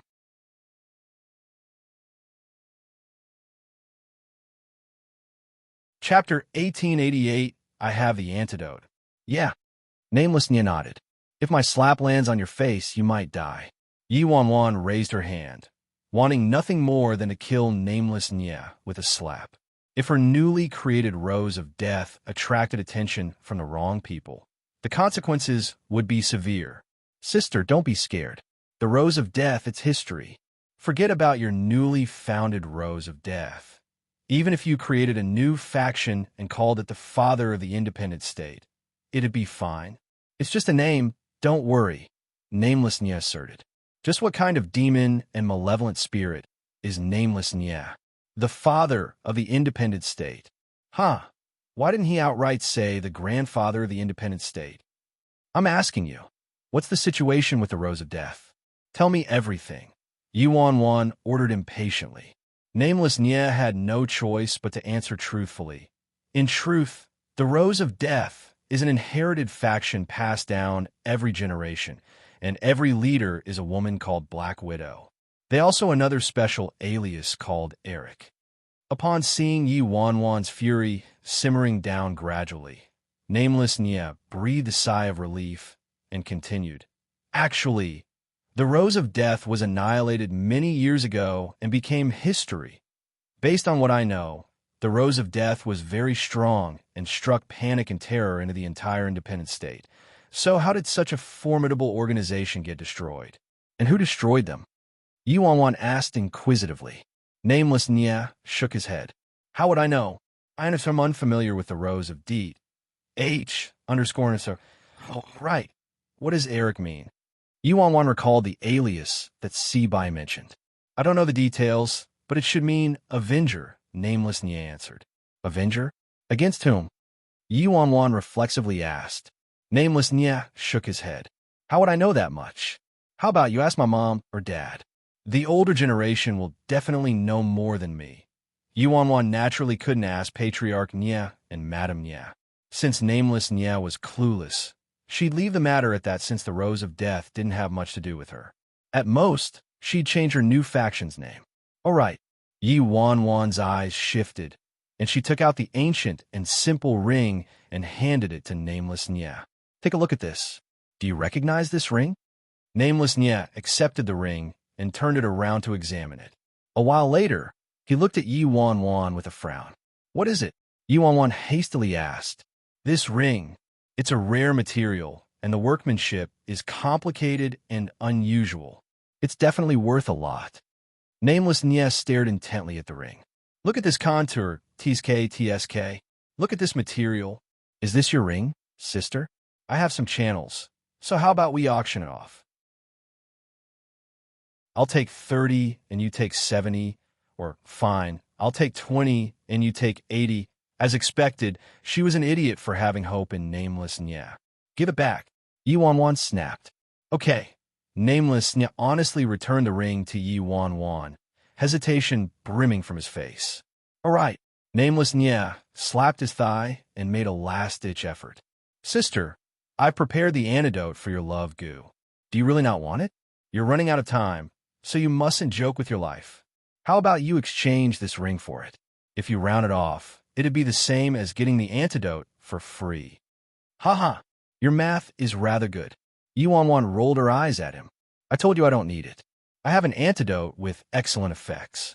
Your worrying is unnecessary. Yi Wanwan mercilessly cut off Nameless Nya's source of income.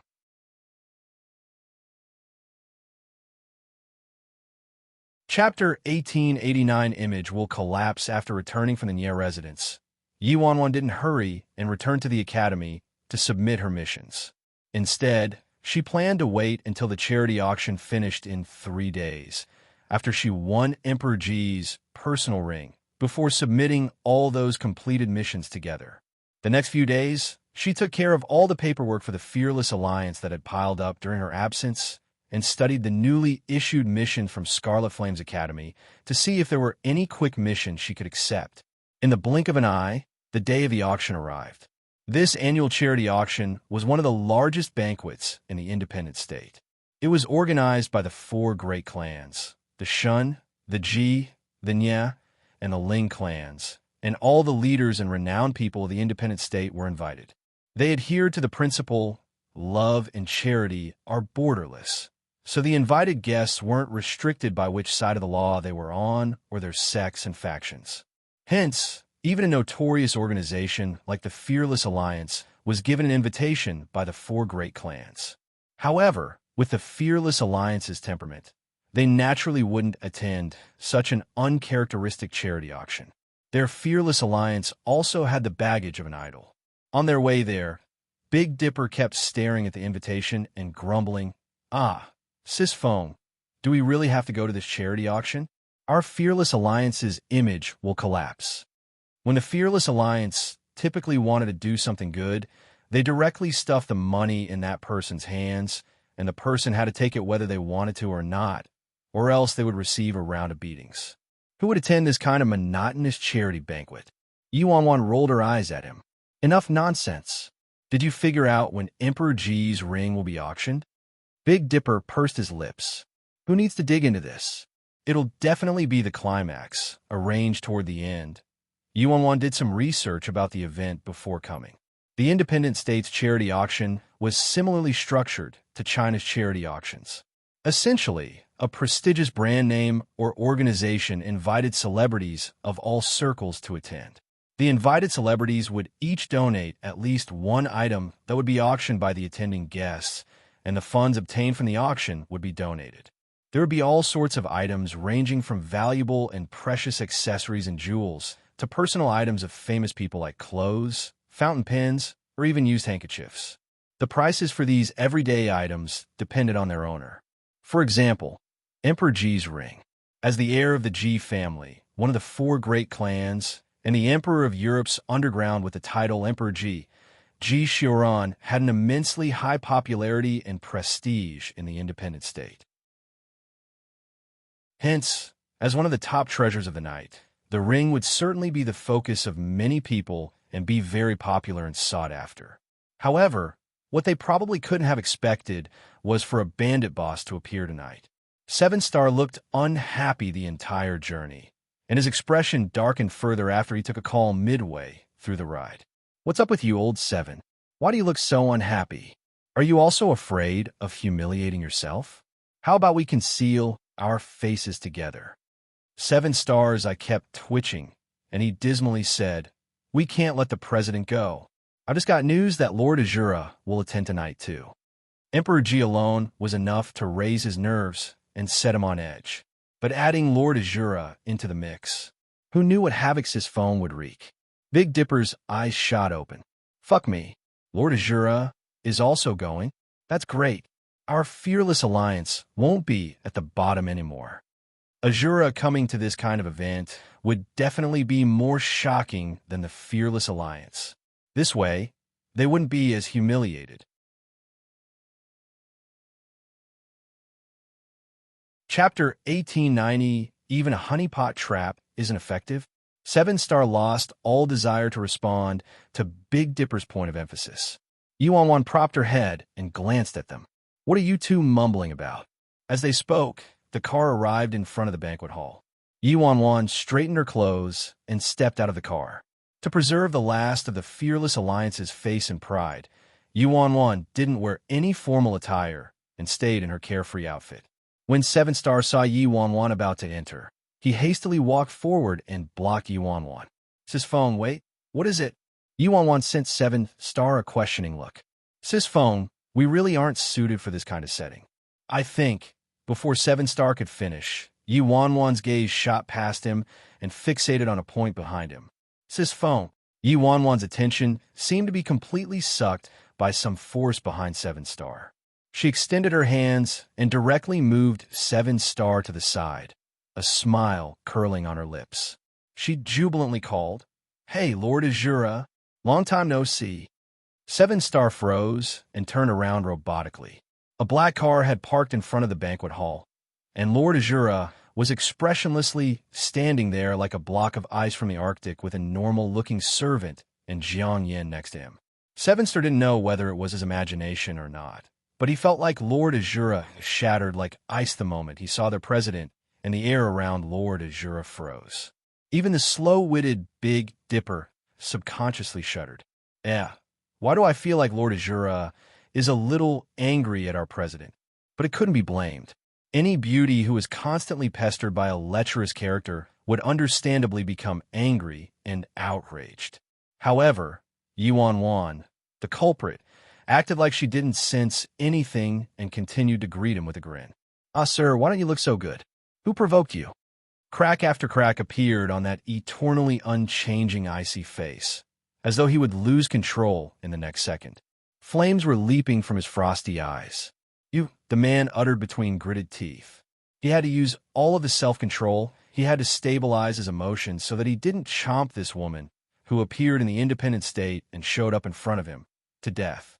"Fuck me, Yuan. Why is she back in the independent state?" Lin K silently cursed, flabbergasted. As for Jiang Yin, he automatically interpreted his lord's attitude as detest toward Yuan. So he coldly walked forward and stopped Yuan. "Please respect yourself, President Bai."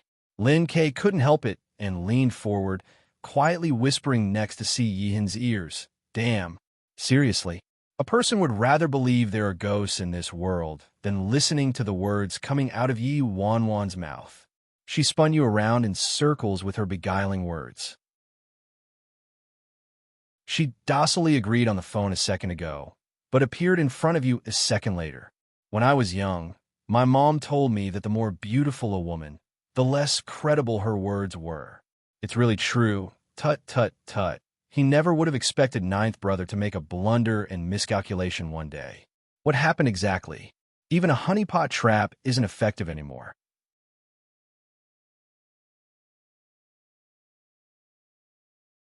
Chapter 1891. Lin K got halfway through his tut when he met his ninth brother's icy, snowy eyes.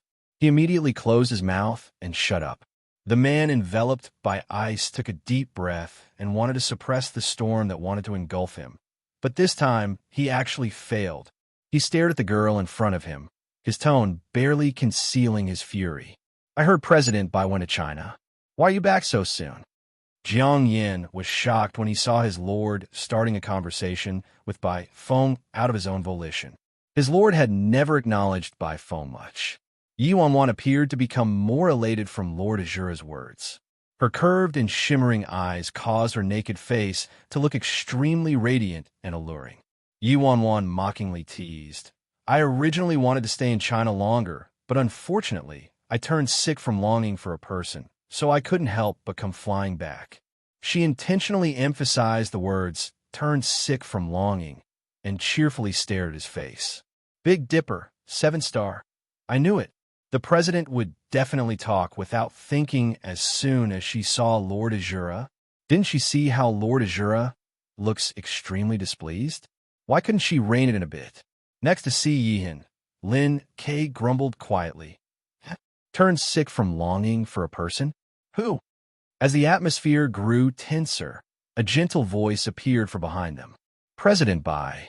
Yi Wanwan turned to the source and felt her little heart warming a few degrees from Lord Azura's chilly breeze when she saw the newcomer's kind and gentle face. She waved her hand and greeted him.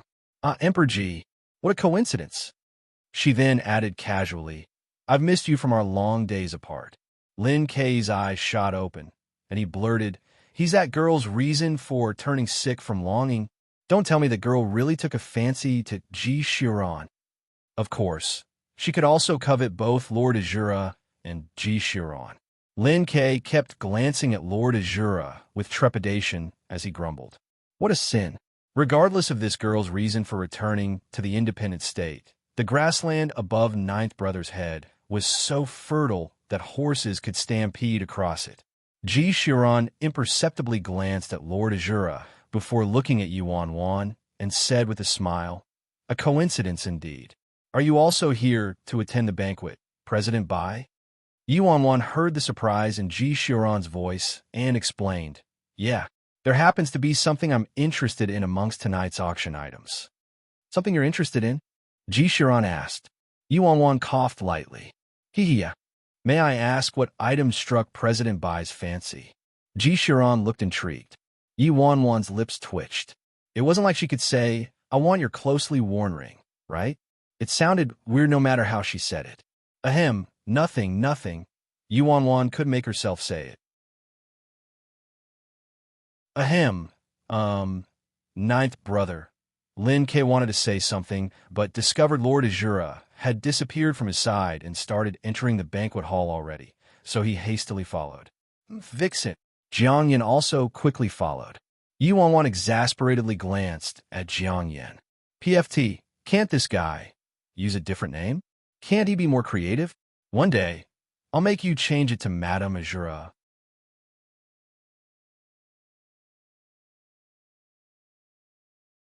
Chapter 1892. She can't be here to crash the banquet, right? Yuan Wan's voice wasn't that quiet. 7-star's face was utterly dark. President, speak carefully. Life is unpredictable and anything could happen. Who knows, right? Yuan Wan soothingly patted 7-star's shoulder. 7-star didn't want to say anything. All the leaders and powerful figures of the independent state gathered inside the banquet hall. A glance across the room revealed that the majority of the guests present were prestigious and upright figures. Although the 4 great clans had good intentions, some atypical groups and organizations didn't buy it and regarded an event like this disdainfully and wouldn't attend it. When Ji Shiran appeared, everyone turned to him. The Ji family dabbled on both sides of the law and thrived in every area, so they attended this event every year. A wave of whispers and discussion ran through the venue. Have you heard? This time, Emperor Ji donated the ring he wears every day. Really? Emperor Ji has been wearing that ring for as long as I've known him. Usually, a closely worn ring like this is either a keepsake or holds some special meaning, but Emperor Ji actually donated it for the charity auction. He seriously shelled out a fortune. No wonder he's Emperor Ji. He's too sincere. I must win Emperor Ji's ring tonight. No one is allowed to fight with me. A girl wearing an aqua blue gown exclaimed enthusiastically. The girl in pink next to him couldn't help but rain on her parade. Just forget it. I heard third Miss Shen also has her eyes on this ring. Who can compete against the Shun family in terms of wealth? Moreover, her family happens to be the organizer and host of this year's charity banquet, so the winner of this ring will definitely be third Miss Shun. How could she? Isn't that too much? She's crushing us with money. What can we do? We can't stop the Shun family from being wealthy. The other socialites who also wanted to bid for this ring all complained with dissatisfied expressions. In the banquet hall, all the big shots and celebrities were gathered in groups and conversing amongst themselves when someone suddenly cried quietly at the entrance. Silence enveloped the hall as though it had frozen. A pair of slender legs entered their sight as a man in a black suit encased in frost slowly walked in. Isn't this Lord Azura? Why did Lord Azura come to this charity banquet? Are we blind? Even the organizer, the Shun family, was startled. The plump patriarch Shun was in the middle of receiving Jishiron. It took him a while to regain his wits before he hastily walked toward the entrance. You honored us with your presence, Lord Azura. You're too polite, Uncle Shun. While everyone was immersed in their surprise about Lord Azura's arrival, a girl in frayed and loose black clothes languidly strode in with a pair of flip-flops on her feet. Damn! Bye phone. Bro Flat Top.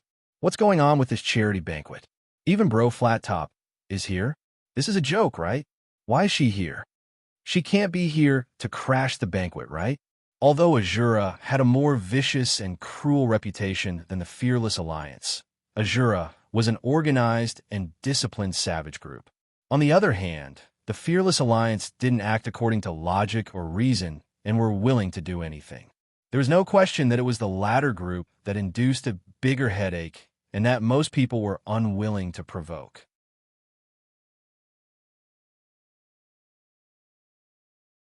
Chapter 1893.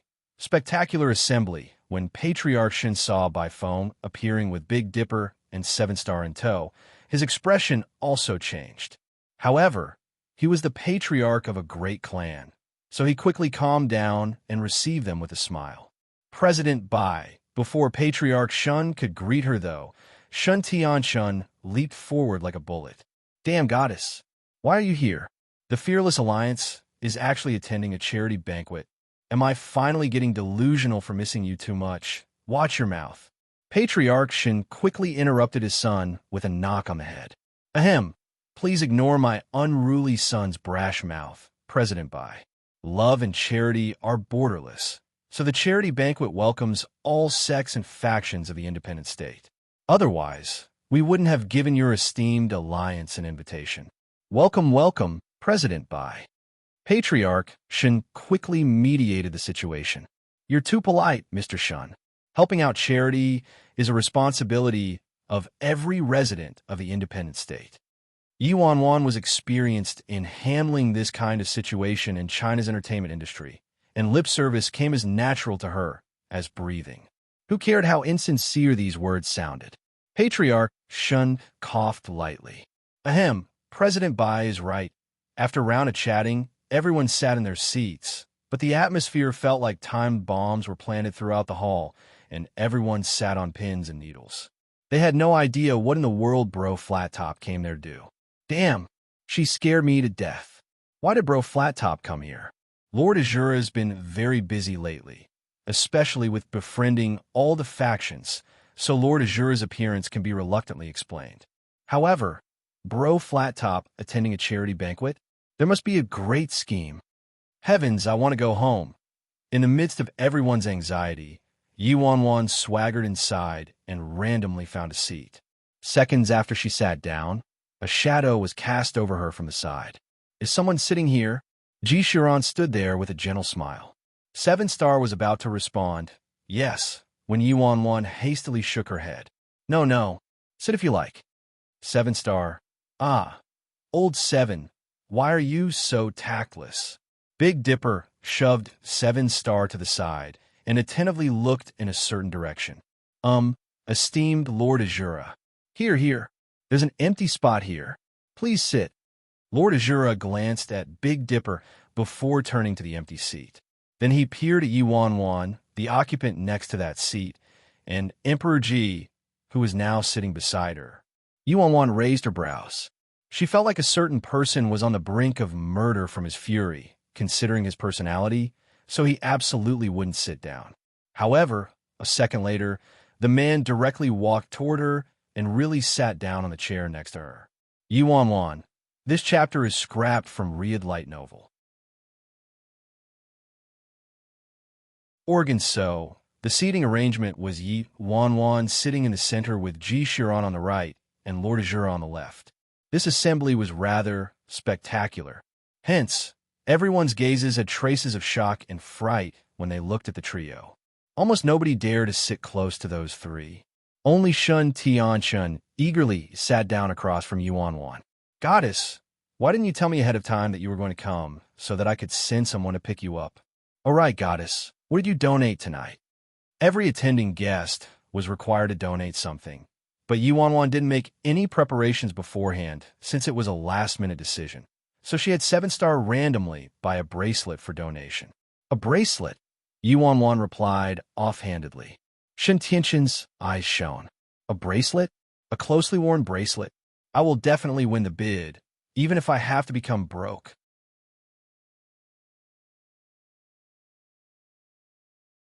Chapter 1894. Normally, people would donate valuable or meaningful items to express their sincerity, so Yuan naturally wouldn't expose that she bought it on the spot. Soon, the auction began and bidding for all the donated items started one by one. All kinds of things were donated. There were conservative items like jewelry and accessories, or items like pre-worn outfits to meaningful events or used fountain pens, weapons, and such donated by famous people. Everything at the beginning was basically the warm-up, and the climax of tonight was 3 treasures. The first treasure was the 9-dragon goblet donated by Patriarch Shen. Its value was very high, and it was a rare treasure, so the bidder would not only contribute to charity, but would also obtain such a great treasure. They would be killing 2 birds with 1 stone and wouldn't lose out at all. The second treasure was a Tang Dynasty backsword, donated by the Martial Arts Union, and was allegedly used by the previous president of the Martial Arts Union. It held immense collection value, especially for practitioners of martial arts, so it was also the target of countless people. The third treasure was Emperor Ji's ring. A ring worn closely by Emperor Ji all these years was naturally a rare treasure. The auction vivaciously proceeded, and the attendants all waited in the back row. 7 Stars' gaze didn't stray from Yuan for a second, afraid that she would start trouble. Yuan's target tonight was very obvious: the ring and her honor points. Everything could wait until she obtained her honor points, so she didn't plan to cause any trouble. 7 Star was seriously worrying too much. In truth, Yuan indeed remained peaceful like nobody's business and docilely sat there, not doing anything. Since the climax was near the end, Yuan leaned crookedly to the side and kept yawning for the next hour. The 2 men next to her were rather quiet. Emperor Ji had been seriously watching the auction proceeding on the stage, along with Lord Azura as well. Yuan was truly bored from waiting. She propped her head on her hand and looked to the left, then looked to the right. Then she tilted her head toward Lord Azura and blinked. Lord Azura, what did you donate? The girl's sudden approach caused her warm breath to unexpectedly spray his neck, catching him off guard. The man frowned imperceptibly and didn't answer. Let me guess. Jewelry? Yuan pressed. Veins bulged out of 7 Stars' forehead as he watched his president trying to strike conversation with Lord Azura. He almost couldn't stop himself from rushing over. She had stayed peaceful for barely 2 hours. Yuan continued to guess. It wasn't. Was a fountain pen? Or a tie clip? She really wasn't trying to cause trouble. She was just seriously too bored. Yuan kept talking into Lord Azura's ears, and her warm breath and alluring fragrance kept assaulting him. All wrong? Was it a watch? It was finally the last straw for him, and his deep and hoarse voice coolly rang out. Cufflinks. So was cufflinks. Yuan finally received her answer, but didn't leave, and kept an arm resting across the back of Lord Azura's chair. Lord Azura, Ji Xiaoran suddenly called out next to Yi Wanwan's ears. President by. What? Yi Wanwan reflexively spun her head to look at him. It's your donated item next, Ji Xiaoran replied. Oh, that fast. Yi Wanwan finally straightened herself and cheered up a little, turning to the auction stage.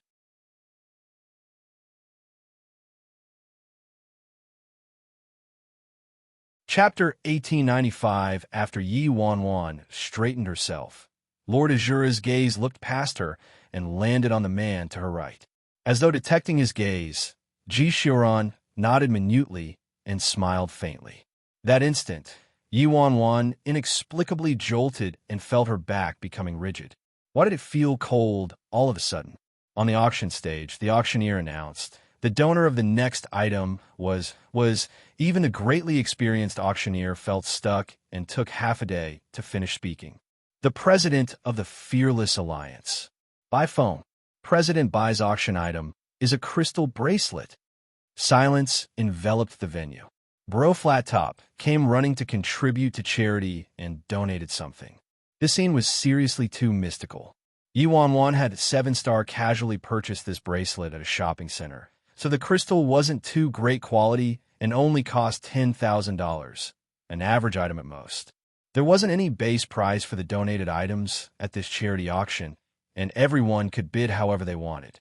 But everyone present was clever and experienced, so they could roughly estimate the price and give a base price higher than the item's original price.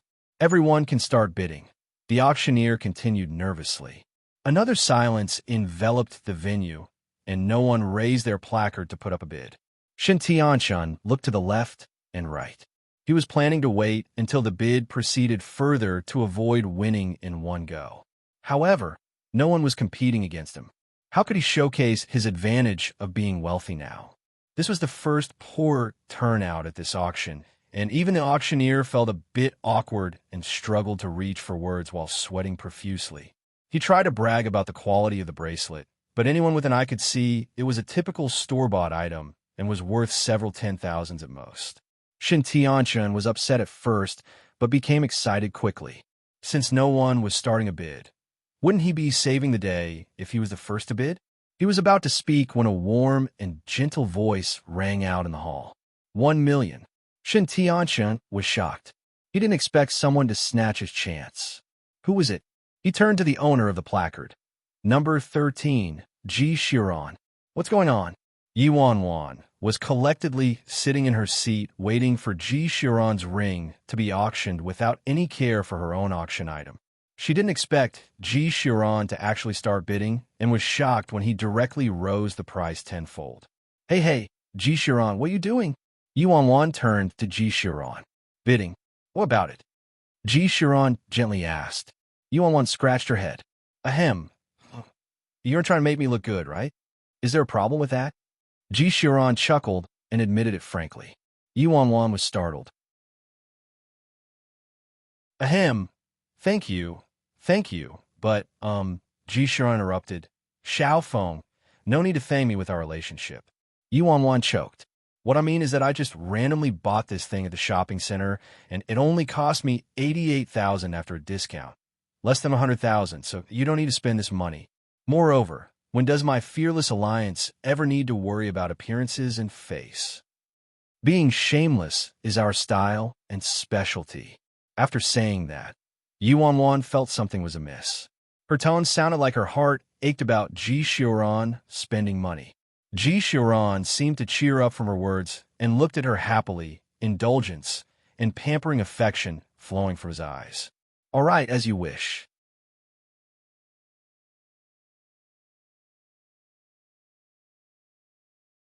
Chapter 1896. I can't even touch you now?